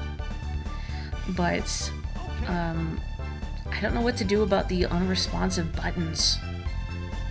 How does golf work? Well, you cut down a lot of the natural environment so rich people can hit a ball around with a bunch of sticks. Oh, and also use up way too much water even when there's water shortages, because heaven forfend the fairway is not green. That's right, in short, you put on ugly pants and then hit the ball with the stick. If you can't tell, ethically, I don't like golf just because of its environmental impact. But I really enjoy Mario Golf and mini golf. Mini golf is fine. Mini golf does not require cutting down a lot of trees or using up so much water to keep the course green. That's right, you make sure no one else can enjoy it and keep animals away too. Only rich white people in my country club. Alright, scrape vibe, that's fine. You have Joy-Con issues. You almost always play in handheld mode, but sometimes the controllers randomly don't act like they're connected. Ugh. Nintendo, you used to be so reliable.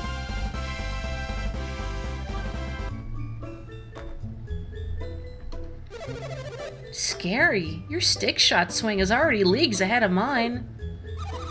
That shot is really difficult even for me. You hit it like a pro.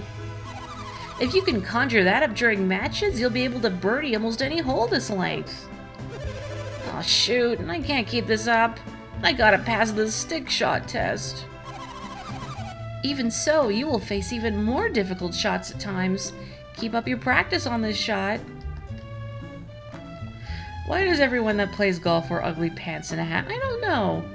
I mean, golf originated in Scotland, so you could think of them as wearing tam-o'-shanters and kilts. But tam-o'-shanters are cute. And kilts are just practical.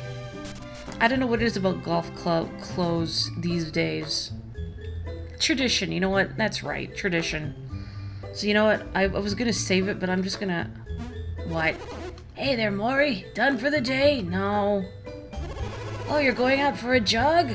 That's quite impressive. Fitness and all that. Have a good run. Who are you? Why do you know my name? Leave me alone. I just want... I can't get the barrel from here. Just kidding. I have to go around. BC is one of the only places on Earth that gets enough water to keep the course green naturally. Even in summer, there's still enough that they're able to use wastewater. Doesn't fix the issues with land space, though. Oh, I got a power drink, never mind. I thought this was a level up item. I will take the juice. Wait, that was a coin noise from Mario Party. You actually tried golfing when you were in high school. It's a real easy way to pull muscles in your shoulder and wrist, yeah, if you don't stretch. I have played actual golf a couple of times because my dad's, like the company he worked for had Actually, no, I'm gonna leave the Marion Clubhouse. Actually, no, let me go this way, because I think I can leave this way as well. But the company my dad worked for had some, like, just casual, chill golf tournaments. And my mom was unable to participate, so I golfed with my dad instead. I think I've done it a couple other times than that. I've also been to a driving range a couple of times. I did not have a golf glove, and I didn't realize that they were fairly necessary because I wound up with blisters on my hands. Hey, welcome back, Morri. You really swung him today. What you gonna do now? Let's save. No. You know what? Let's do doubles. Really? You wanna play doubles? Right on, I'm with you. Alright, let's go. Wouldn't golf advanced tour? Why wouldn't? Uh-huh. Let's enter the doubles cup.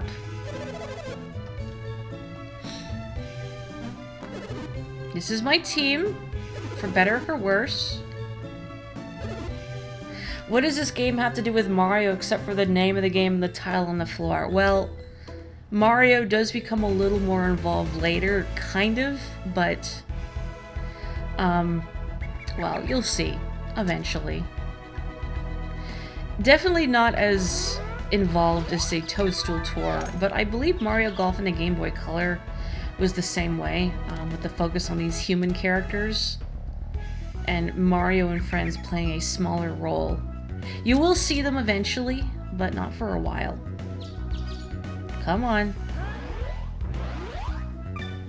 Oh. Why'd you miss? What are you doing, Neil? This is the most stressful part of the game. It's playing doubles golf.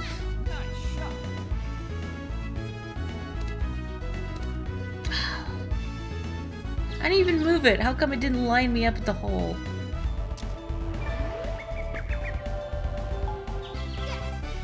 So I have zero control over Neil here. I thought that said Banana Miller, and I'm disappointed. Real peach and sea bass? So it's just like an actual fruit and a fish. Alright.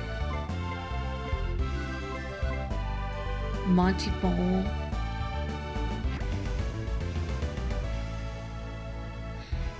Does this story mode include a deity that controls electricity, telling you golf speed, and putting you through trials to defeat an ancient evil? No, but I wish it did. That sounds fantastic. Leroy Tinku. You know, I thought of that too, but I didn't say it. But I thought of it.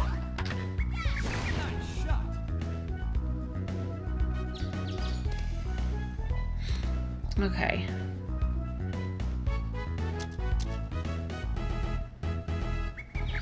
If recollection serves, I think Neil is decent at getting you out of trouble if you make a bad shot, but Neil, as you can tell, he's not the most reliable doubles partner. And, you know, this is more acceptable maybe near the beginning of the game when the player themselves may not have finely honed golf skills, but I don't believe Neil ever gets any better. I can improve his stats, but that only goes so far.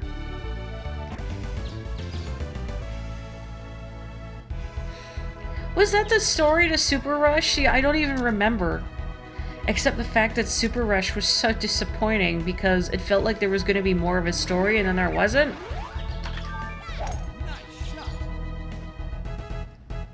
I can fix him. I can make him worse.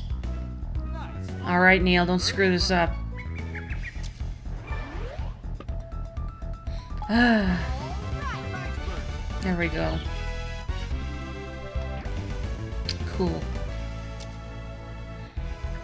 So this game, if you have the Game Boy Advance connector to connect your Game Boy Advance to the GameCube, which I do, so I could play Final Fantasy Crystal Chronicles and Four Swords Adventures with my brother, you can connect Advance Tour to Mario Golf Toadstool Tour, and you can actually import Neil and Well, her default name is Ella, but you know, whatever you name them, you can import them and their stats and their clubs to Toadstool Tour and play as them in glorious 3D.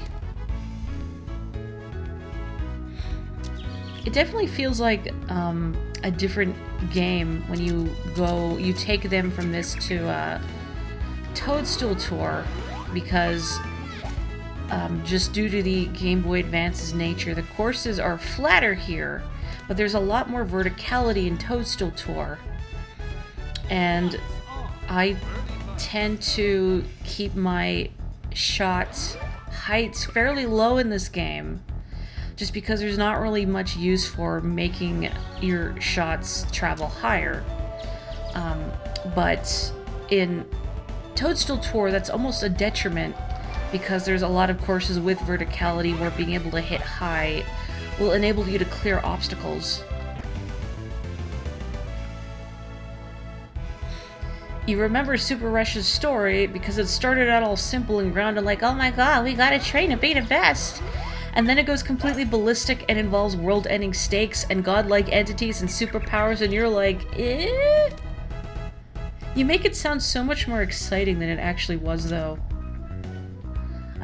Kapotoko is not wrong, but it was just done in the blandest way possible. With, like, things happening in cutscenes or even stuff that you're not present for.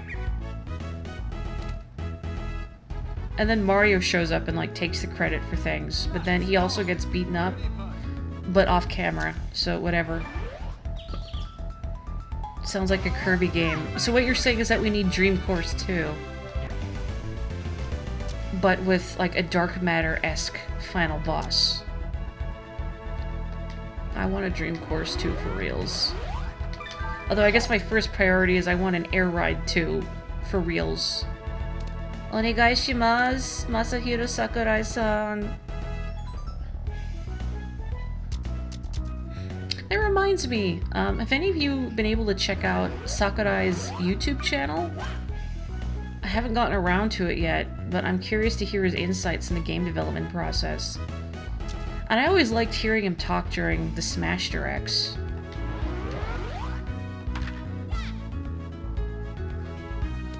Air Ride is so good. I love Air Ride. What super rushed is the story mode story? Ayy!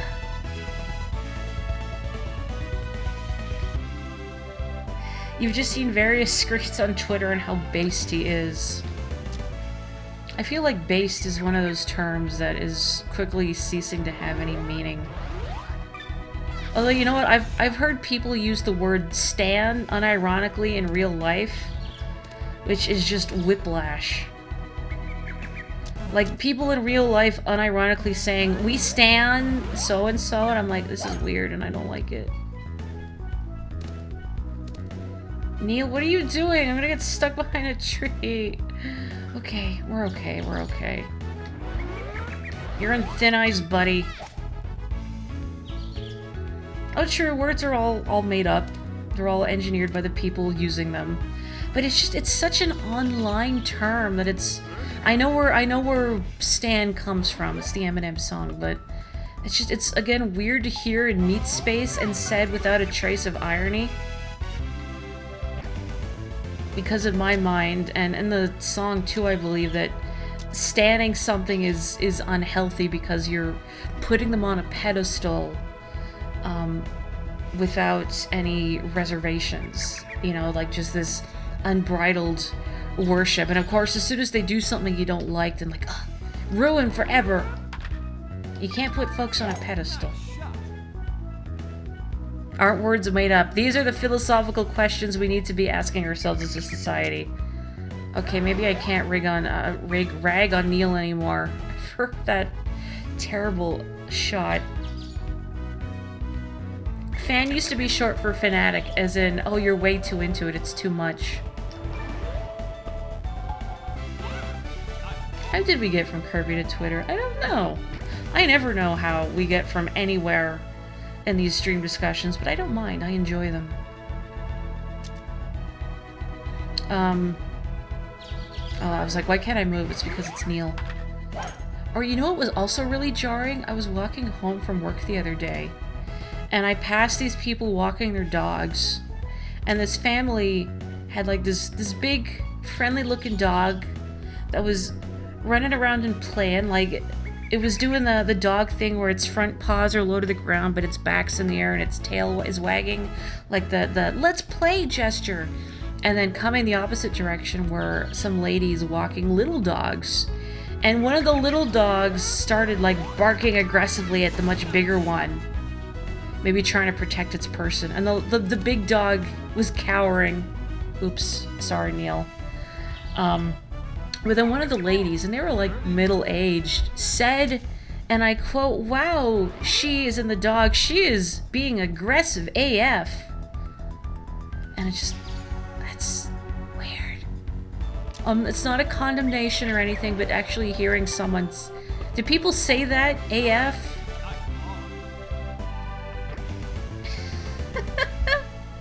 When you say NFT hologram, I can't even tell if you're joking, because that sounds so terrible for a myriad of reasons. Eminem was like, okay, here's where you're a fan so much that there's a death count. And we were like, we can still make this a good thing. Small dogs are terrors, big dogs know this. I remember my mom telling me that, not, universally, but smaller breeds of dogs tend to be yappier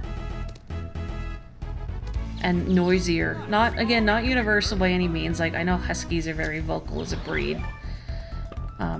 But definitely that little dog had no concept of the fact it was a lot smaller than the big one.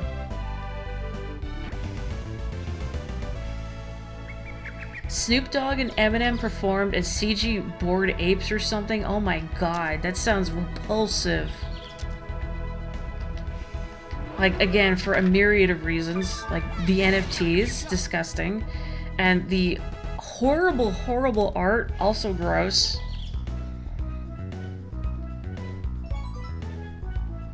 You remember when you worked at Goodwill overhearing a couple teenagers repeatedly talking about how fire everything was? Like, bro, that's straight fire, dude. See, fire has not worn out its welcome to me. I think because I haven't heard it overused. And I don't hear it used ironically or in a derogatory sense. Whereas, like, I hear Stan and AF used in, like, an ironic sense. So hearing people use them genuinely is weird. Yeah, that's the worst part. Like, they were so badly drawn. Well, okay, the worst part is the environmental impact. And also all the rampant art theft, but they're so badly drawn. Like, use a Piku or something. Cripes. I'm just gonna hit it here and see where it goes. Eh.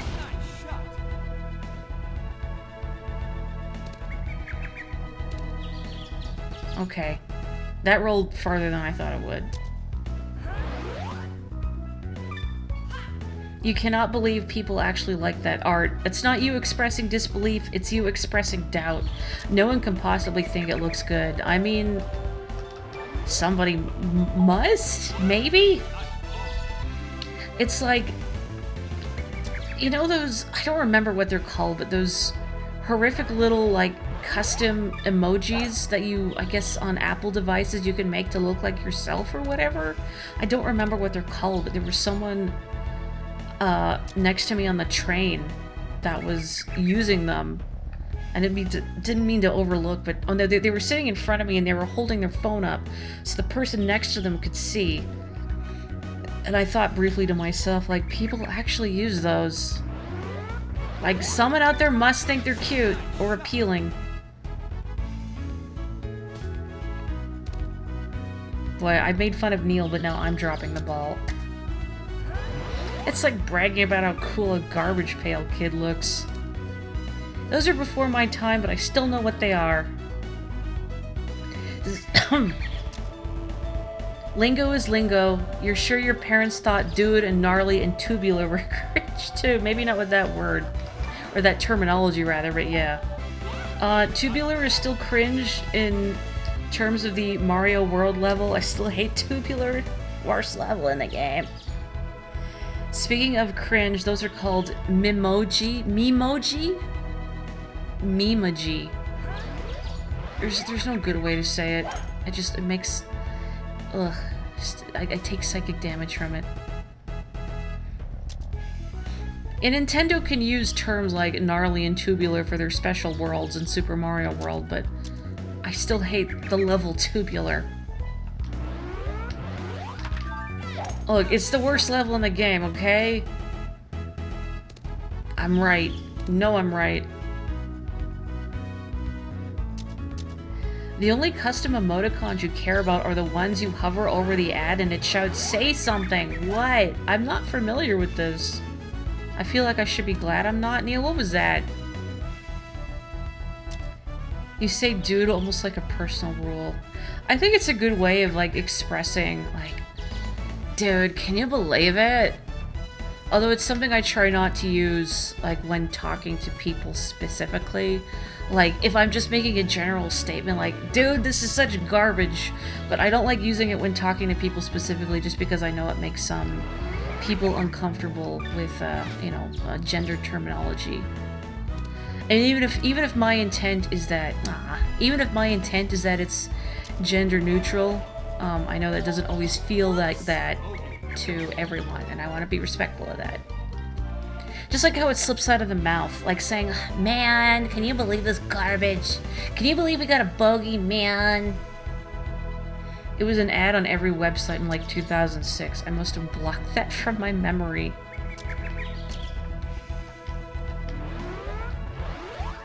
But the internet has changed so much in like 10 years, hasn't it? Everyone hated the special world. I didn't mind the special world. I think the special world had some fun levels. But just tubular is such a slog. You can either do it the proper way with the pea balloons, which is miserable, or you can do it with Blue Yoshi and a cape, which is slightly less miserable. I will happily abase myself of that cheese. The tubular cheese. Oh. You just saw what I used for a going live email message and you're frightened? What, 4 in all caps with space in between the letters? Oh, that's an ominous. You know what, I'm gonna start my own cheese making company. I'm gonna become a celebrity, because celebrities can make whatever the heck they want, apparently, like their own restaurants or whatever, without culinary experience. And I'm gonna start my own cheese, and I'm gonna call it tubular cheese. And only myself and you folks in the chat and whomever may watch this video in the future will know that when I call it tubular cheese, it's because I'm referring to Mario World.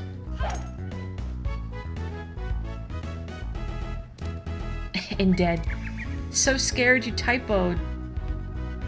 You put the other E within typoed. Yeah, you like the special world stages saved tubular. Yeah, see, they were fine, except that one. Your town is a restaurant by the guy who plays Daryl in The Walking Dead now. It opened this summer. Huh. Is it any good? Is it, like, ludicrously expensive? Nope. That's fine.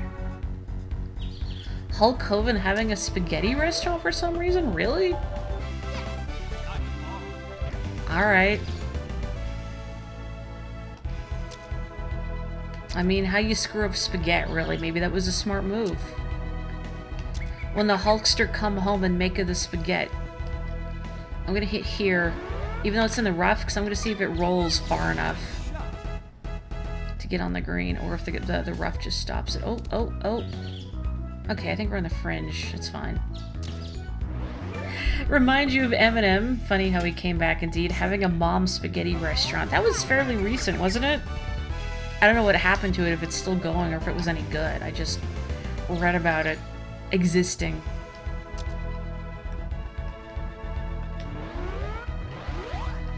Like, do celebrities who start restaurants, do they involve themselves with the administration at all? Or do they just invest in something, slap their name on it, and then call it a day? Because, I mean, managing a restaurant has to be exhausting. And I feel like probably, I mean, I don't know for sure, I don't know their backgrounds, but probably a lot of celebrities may not have neither the business nor culinary acumen to make it a resounding success. Wahlburgers? I wonder if he did that just because, like, he saw the opportunity and took it. Depends upon the person. I could see that. Yeah. You think it depends on the celebrity, but you don't think they're, like, doing the day-to-day stuff. Not even Ramsay does all of that. See, I can understand from Gordon Ramsay, though, because, well, I think he manages probably several restaurants, and he's got a background in the culinary arts, so he would more likely know what he's doing versus, like, John Q. Mark Wahlberger making his own restaurant. I guess I should give Neil a level, because well done. Okay. Let's get more distance.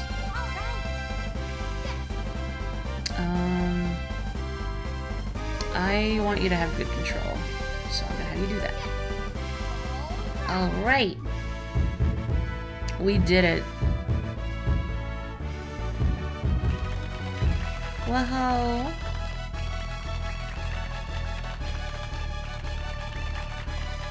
It's so heavy we need two of us to lift it.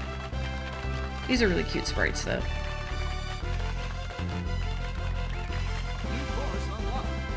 How do you guys transition from one topic to another topic so good you need to learn this power? You gotta be like me, who can't focus on anything for more than 5 seconds. I call it magpie brain. You two won the doubles cup! Talk about a surprise! Seriously, beating Joe's team is something to write home about. The Palms course ain't easy, but you two are the Marion champs. You ought to hold your own. Okay, we do need to do doubles against Joe and his partner, Putz. I hope that's a nickname. But before I call it an evening, let's do a tournament in the Palms course. So, I'm gonna save. No. Yes, I'm gonna do singles. Off to play some singles, huh? Sweet. Well, enjoy yourself. Actually, I never did talk. What do you got to say to me? My golf. Golf level? Morri, your golf level's a bit low. That Palms tourney might be too tough for you. Oh, I guess, yeah, the level... I thought you were dissing my skills, but no, you mean my actual numerical level and stat distribution.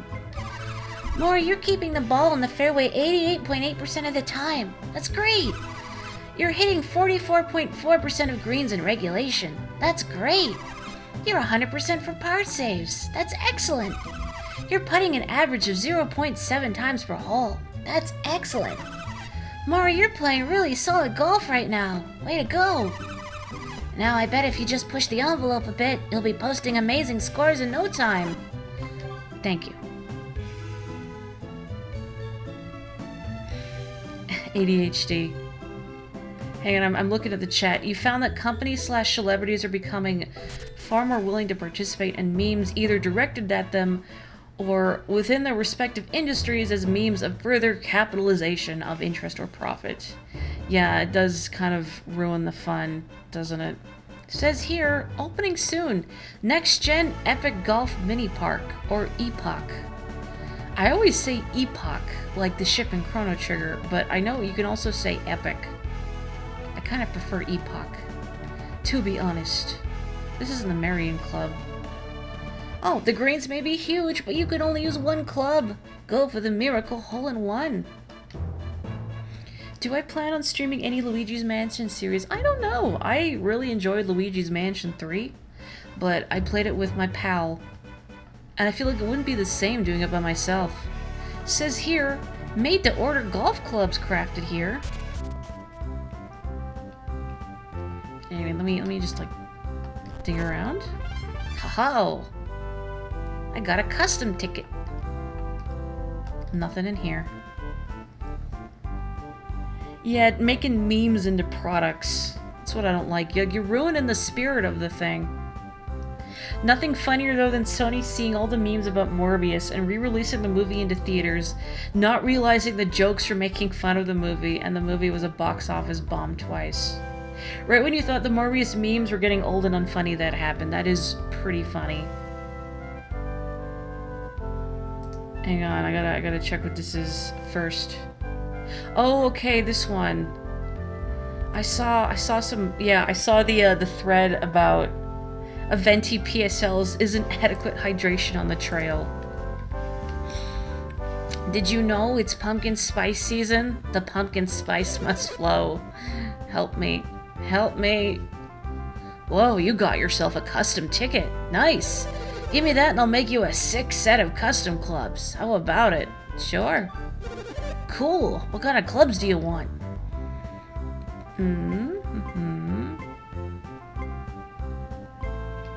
Let's get the strong clubs. See, there isn't one that makes my shot go higher, is there? No. Just more control. Okay, no. Great choice. I'll make him right now. Grab a seat and watch me do my thing. Not this thing. I love that we have a golf blacksmith. Ta-da! Your very own brand new custom-made PAL clubs. You want to do some club swapping right now? Yeah, sure. Still hot from the griddle. Okay, I'll just keep the clubs you're not using here. Just come holler at me whenever you need them. Hopefully these don't tank my control. Can't wait to see how you rip it up with the custom clubs I made for you. Is there an actual bump in customers when PSLs start? You've always wanted to know. You know, if I worked at the Green Place. Well, I'm not saying where I work one way or the other, but hypothetically, my assumption would be that yes, there is an increase when there are PSLs because everybody loves their pumpkin. It's not even good. Troubled golfers, enroll here to get your game analyzed and fixed. Where is... Sorry, the Cuckoo course is temporarily closed. We're not crazy enough. I think this is the Lynx Club. Elf short course under renovation. The Golf Elf. Alright. The Golf Elf. I guess for those of you who aren't aware, if you're newer, I am a barista as my normal job. So hey, if you ever find bourgeoisie coffee shops really intimidating or you have questions, like honest to goodness, I would love to use my knowledge for good. Careful of that wind on the Palms course. Even if it's not blowing, always keep it in mind. The Palms course got renovated recently and now it requires a ton of strategy. What's more, the trees got bigger, which makes it even tougher. I've been shanking there lately. Shanking? Like stabbing? Oh yes, pumpkin spice latte season. That's what Belle means by PSL. If you like them, you think they're gross, you would buy the syrup off Amazon or somewhere and take it in and ask them to make it with it. You cannot bring in, I mean, I'm not saying that I know for sure at the place you're thinking of, but you can't bring in personal cups with anything in them. They have to be spotless. You could get syrup and add it to the drink yourself after it's been made, but for health reasons, we can't take stuff that has outside product in it. I don't know if you could buy it off Amazon anyway. Maybe like a knockoff? Hey, if you're looking for Sherry, the club champ, she's at the driving range. Let's see. There she is. What? You ready to play me? I'm just saying hi. Joe told me he recently lost in match play. So that was against you, huh? Gee, nice work. Hey, I could never turn down a challenge from someone who beat Joe. Come back anytime. Maybe I'll try and take on Sherry before doing the tournament. You can practice from any tee box you like. Not bad, huh? Be sure to practice before any tourney. I want a little bit of extra distance off the tee, so I need topspin. Yeah, I know how to do that. Here's what I'm wondering. Do you think you can carry 7 of 10 tee shots to the best spot? Not right now. Okay, but remember, the harder the tourney, the more vital tee shots become. Practice them well. Throws away cup pre-filled with 50 milliliters of cocaine slurry. Oh, that crackery. Oh, that's terrible. By which I mean that's hilarious, but it's terrible. Okay, I just want to make sure my clubs don't, like, tank my power. Let me see here. Okay. No, we good.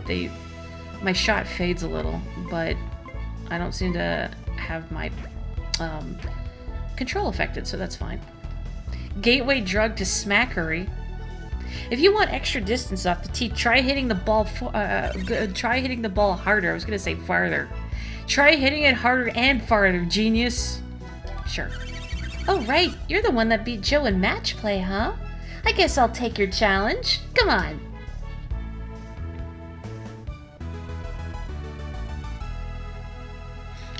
We used to have a customer in my previous store before the policy about no, your cups need to be totally clean for us to accept them was enacted. But they would always bring in their cup with their syrup in the bottom. And we had to learn not to rinse it out with hot water out of instinct because they didn't want to lose their syrup.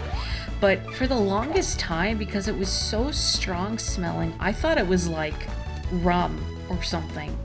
And this would be at like 7 or 8 in the morning. And I thought, well, if you want to put an ounce of rum in your coffee at 7 in the morning, you know, who am I to judge? Just maybe don't drive. But it was just like flavored syrup. It wasn't booze, but it smelled so strong. I thought it was. No.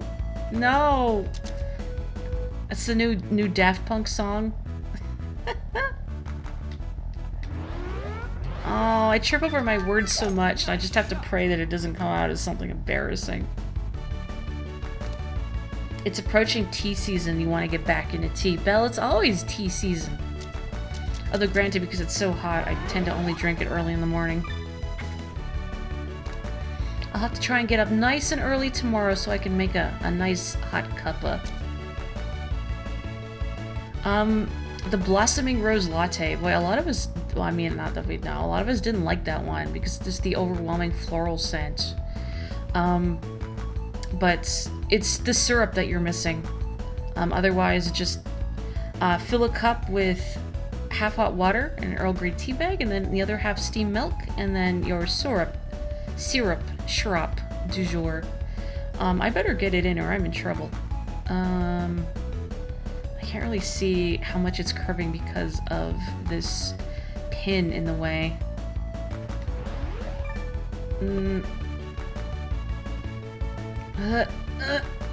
Okay. You know what? Maybe I should make some iced tea tomorrow. There's a bag of ice in the freezer. I've done that before. I just brew some tea at double strength, and then I put it in a glass filled with ice, and then I add just a little milk.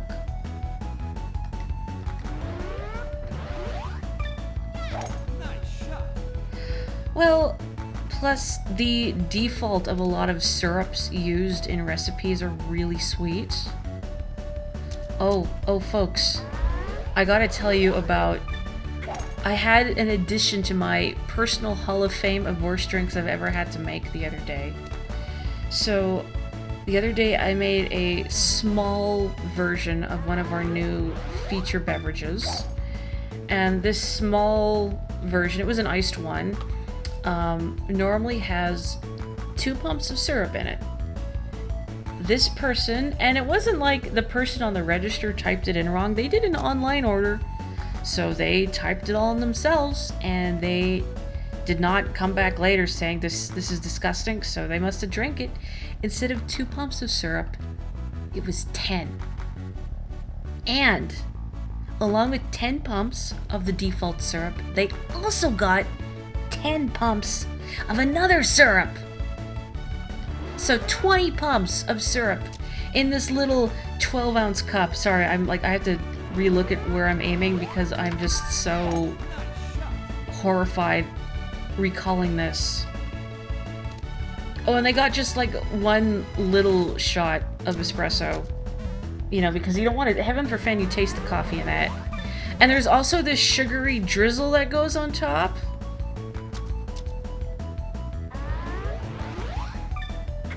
Well, I mean, 10 alone doesn't feel right, but it was 20 altogether. There's no water, and it was the 20 pumps of syrup, and then oat milk, and a little bit of ice, and then just one little shot of espresso, you know, 'cause you gotta get your coffee in there, and then the sugary drizzle on top. Just, oh, why? Why do you do this to yourself? I think that was too hard. Yeah, goodbye. The worst you've done is 8 pumps of chocolate in a double chocolate chip frappuccino when you were 20 and trying to stay awake in university. I mean, that's not extra caffeine, though. I mean, I guess the sugar of it, though.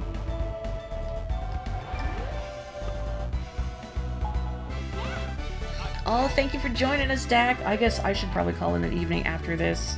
I went a little longer than I thought I would just because it's so stinking hot, but I am enjoying the company so much. Everyone here is fantastic, I want you to know that. Even if you're lurking or watching this after the fact, I super appreciate it, and you are fantastic. There's too many dang palm trees on this course. This is not a convenient layout. I'm just gonna go here. It's just so intense it'll wake you up.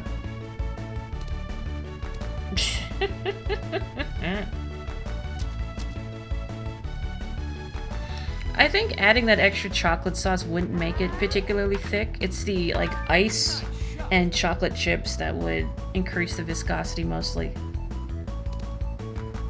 That's right, YouTubers, that's why you should watch live, if you can, time zone permitting.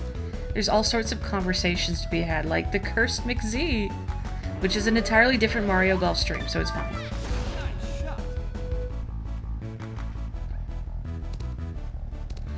I don't know what it is about golf that just brings us out. I think because golf is a fairly chill game, so it's easy for me to read the chat between shots. Hit a tree, hit a tree, hit a tree.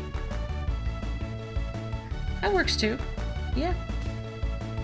You just party out there in the heavy rough. Oh, this shot is going really high.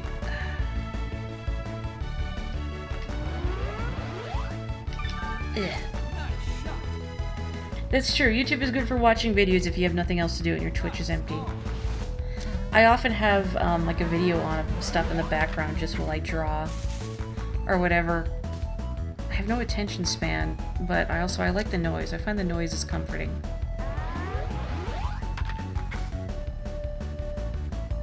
You know what I can't do, even if I just have the video open in another tab and I'm not watching it, is face cam? There's something about face cam that kind of makes me uncomfortable, and I can't really articulate why. Like, I feel like I'm creeping on a person when their face is visible. Like, VTuber, fine. I mean, that would be very hypocritical otherwise, but seeing someone's face, I don't know, I feel like I'm creeping on them. Yeah, having the conversations is fun, and this is like my social time. I mean, yes, at work I do have to be very sociable, but in a bland, approachable manner. You know, where I am not Morri, you know, the streamer who enjoys all sorts of video games and other strange things. I am just Morri, the blandly polite barista. Well, not blandly, you know. You gotta put on a show. But you can't be yourself. Especially when your customer base is largely like older business people. In the very, I wish I didn't have to be here right now way, yeah. A friend has been uploading every stream he's done throughout all the years, and when you want background noise, you've been putting on those and remembering the good times. That's real nice. What kind of stuff did he stream? Does he still stream? This may be too strong. I really gotta, yeah, oof. I really gotta work on how far my shot rolls. And do some more super back spins.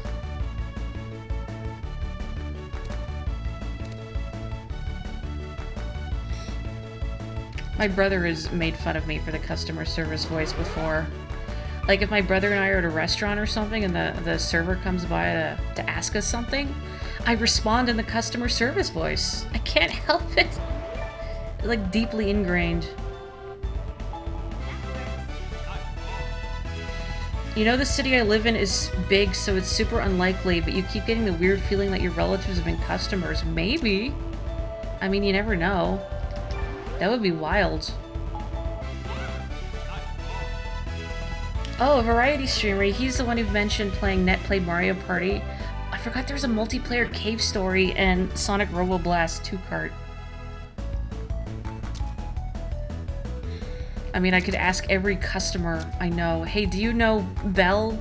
But that would be really weird. I would never do that. Okay, hang on. If I do it like this, I feel like I'm gonna go rocketing past the pin, so... Let's try this.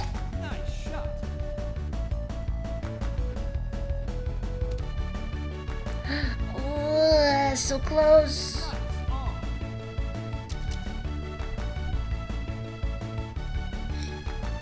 So, does Cave Stories multiplayer, does that let you just, like, go anywhere irrespective of other players? Because that would be cool if it was like Kirby and the Amazing Mirrors multiplayer, where you can just go wherever. So close! You're all together. That's still good, though. I mean, it's Cave Story. Well, we actually get to see Sherry celebrate. Miss and lose. There we go. You know, I've played through Cave Story, but I didn't get the true ending. Because I didn't know there was a true ending until a friend told me after the fact. But I don't think I would have found it on my first go-around, anywho. I'll have to play it again and see if I can't find the true ending. Maybe I might have to look at a guide to see what triggers it. Because I don't recall. I'd be able to tell it's one of your cousins because he's a K9 handler, but he retired a few years ago. Another was a firefighter. I mean, depends if they go to a place that is frequented by a lot of business types. I mean, the nice thing is that you don't really get a lot of the rabble. Like, there's another coffee shop not too far from us, relatively speaking, but they're in a mall area, and they get a lot of, like, all sorts of people.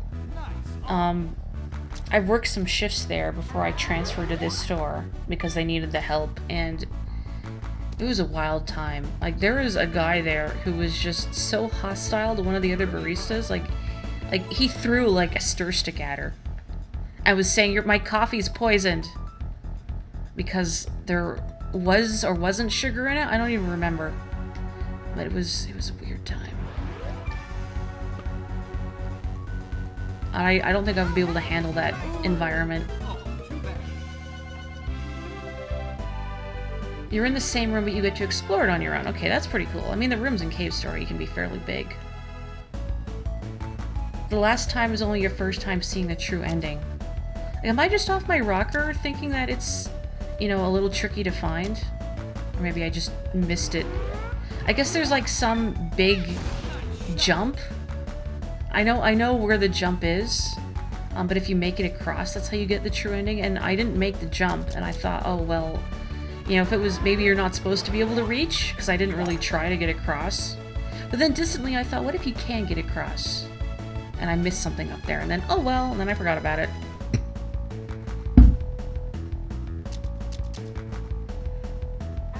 You used to live near a coffee place and you saw service guys come in a lot. First time you ever saw a gun in person was on a cop's hip in Starbucks. I remember being in, it was 2nd grade, I think? Or was it 3rd grade? No, it was 2nd grade. We had a police officer come into our class to give us a talk, and she had a gun on her hip, and it's just, everyone was like, wow, a gun, but it kind of wigs me out a little bit. Oop, I might be behind that tree. Games with multiple endings are so impressive to you, especially when they're story-based. Me too.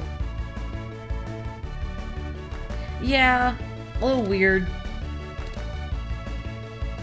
But I mean, this was... Ah, jeez. This was in the days before, you know, the reputation of police officers became so sordid. I don't want to do a power shot. What's going on? For lack of a better word. Hang on, I should pay attention to what I'm doing here real quick.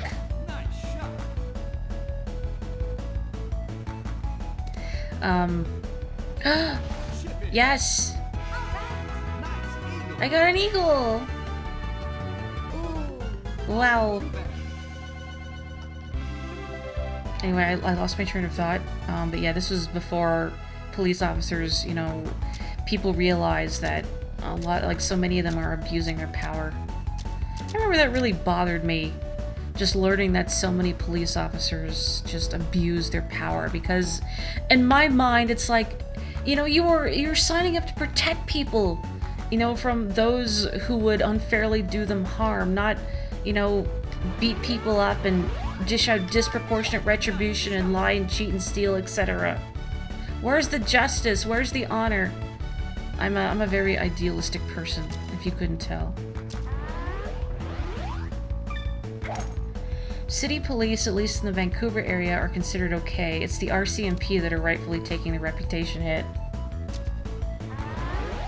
First time you saw a gun, you live in the South, a gun was probably the first thing you saw when you were born. Yeah, I'm sorry I'm reading the chat late and like out of order. It would be nice if games had a little indicator that was like, hey, you have more stuff you can find to this. Because I hate missing things. You know what games are bad for like missing stuff is RPGs, especially the Tales games, to go back to them.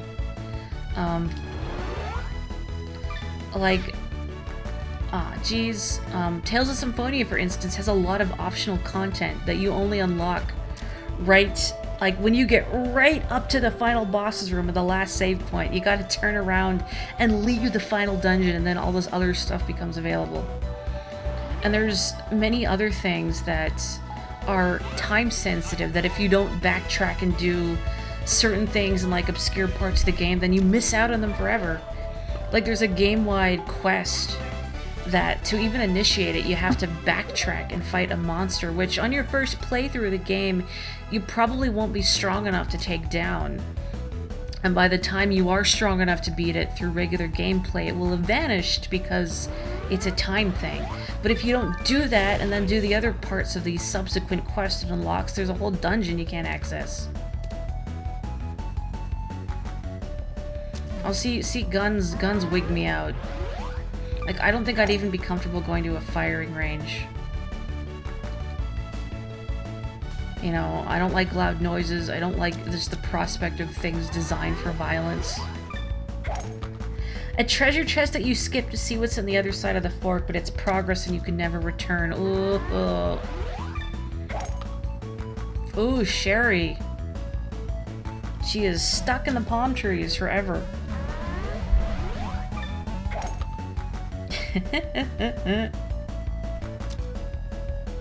Yeah, that's so mean. Is just that I love it when games warn you when you're about to go to a point of no return.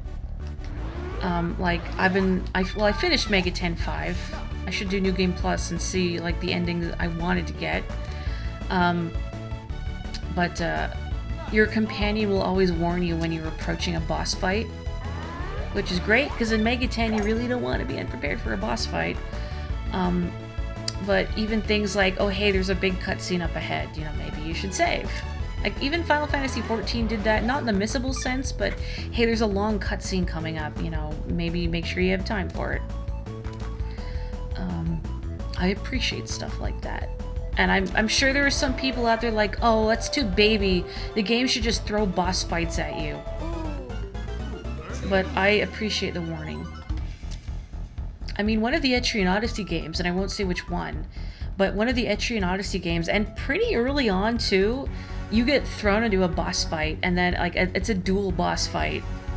And the game even warns you like, oh hey, you can save before the second phase of this boss fight, but do it in another save slot, because if you find you're not strong enough to beat it, then you're just stuck. So I don't know, I appreciate the warnings. Ow, ow, oh, my back is itchy. I guess I will say, Andor, if you're still playing Entry in Odyssey 4, it's not 4. So, you're fine.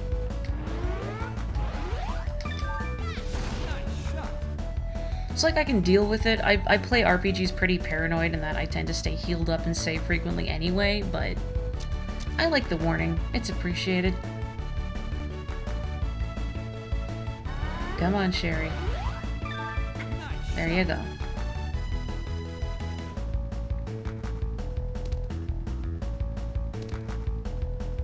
I'm kind of distracted by how the melody here is like the school bell theme. Do, do, do, do, you know? You like in Eternal Darkness, at a door before a major boss, there's a message that's like, you have a very bad feeling about what's behind this door. You should definitely be prepared. Yeah, Mega 10 kind of does that.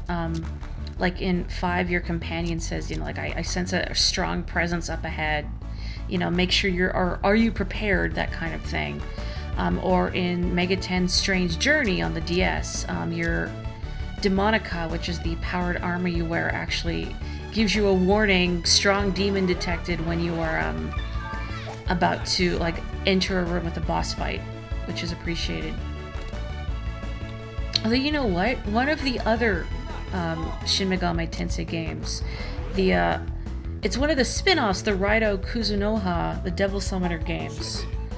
I never played the first Raido game, but I played the second Raido Kuzunoha game. And so in every Mega 10, some of the reoccurring enemies you can encounter are the 4 fiends, which are the 4 horsemen of the apocalypse.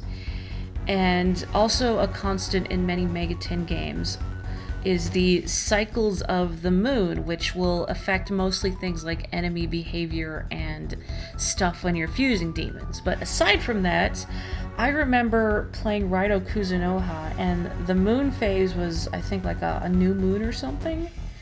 And I was, I think, going between areas or screens, and the moon indicator, for whatever reason, started flashing. And like, that's never done that before. And then, surprise, I got dragged into a boss fight with one of the 4 fiends of the apocalypse, just out of nowhere. Apparently that could just happen. Sometimes on the new moon phase, or whatever it was, you will just get attacked by one of the 4 fiends of the apocalypse. I lived, thankfully, but it was a close thing. So that was terrifying. And then I got paranoid exploring whenever there was like a new moon. You know, I don't think it was even transitioning areas. I was just in an area where you could encounter battles. And it just started flashing, and then suddenly, oh, there's like pestilence or whatever. Rip. Anyway, that was my big tangent.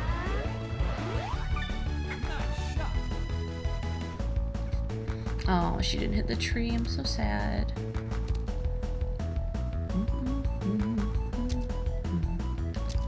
Okay. I hope I need the power shot. I do... I don't want to hit that bunker. I don't want to go sailing over the pin. Let's see. Let's see what this does for me. Okay, I think we're good. We're good. Stop.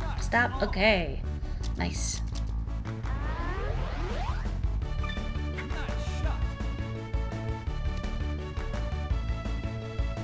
Well, that's less nice, but whatever. Okay. Very nice. Ooh. What a weird pose that is. Look at the knees knocking together. Man, this music again, it sounds so Golden Sun. Especially the beginning of it.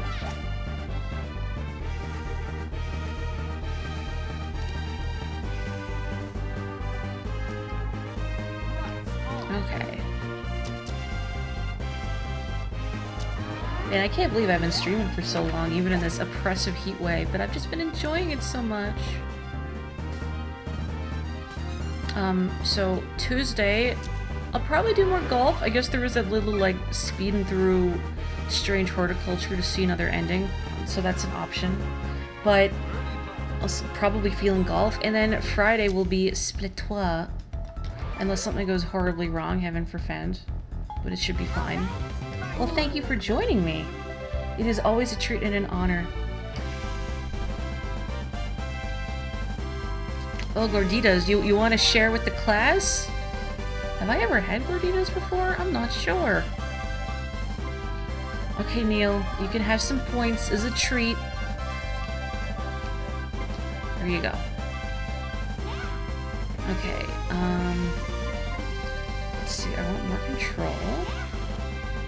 I don't know if it's worth fixing this just yet. This isn't like a huge detriment right now. And my shot decaying lower doesn't really matter when there's not a lot of verticality to deal with. Alright, Neil. What do I want to give you?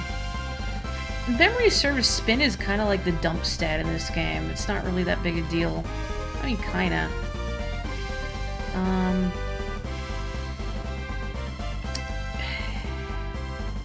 You know, let's just make your control good. If we're playing doubles. Oh, well, thank you. I would cook for the chat, too, if I could. I like to cook. Azalea! She reminds me a lot of Daisy. I lost in a match play challenge. Color me shocked. Gee, kid must be so happy to have a student like you. Keep polishing your golf skills, okay? Then you can upset all of the club champs and become the best. Thanks, Sherry. You're alright. I guess I'll go back to the clubhouse. The Mickey Mouse clubhouse. And I'll save. Can I save from this menu, actually? Yeah, I can. We don't even need Neil. Okay. Alright, so thank you so much for joining me for Mario Golf. I will catch you on Tuesday for probably more of this, and then Friday for Splitois. In the meantime, have a wonderful weekend. Stay safe, stay healthy, stay cool. I will catch you next time. Bye-bye.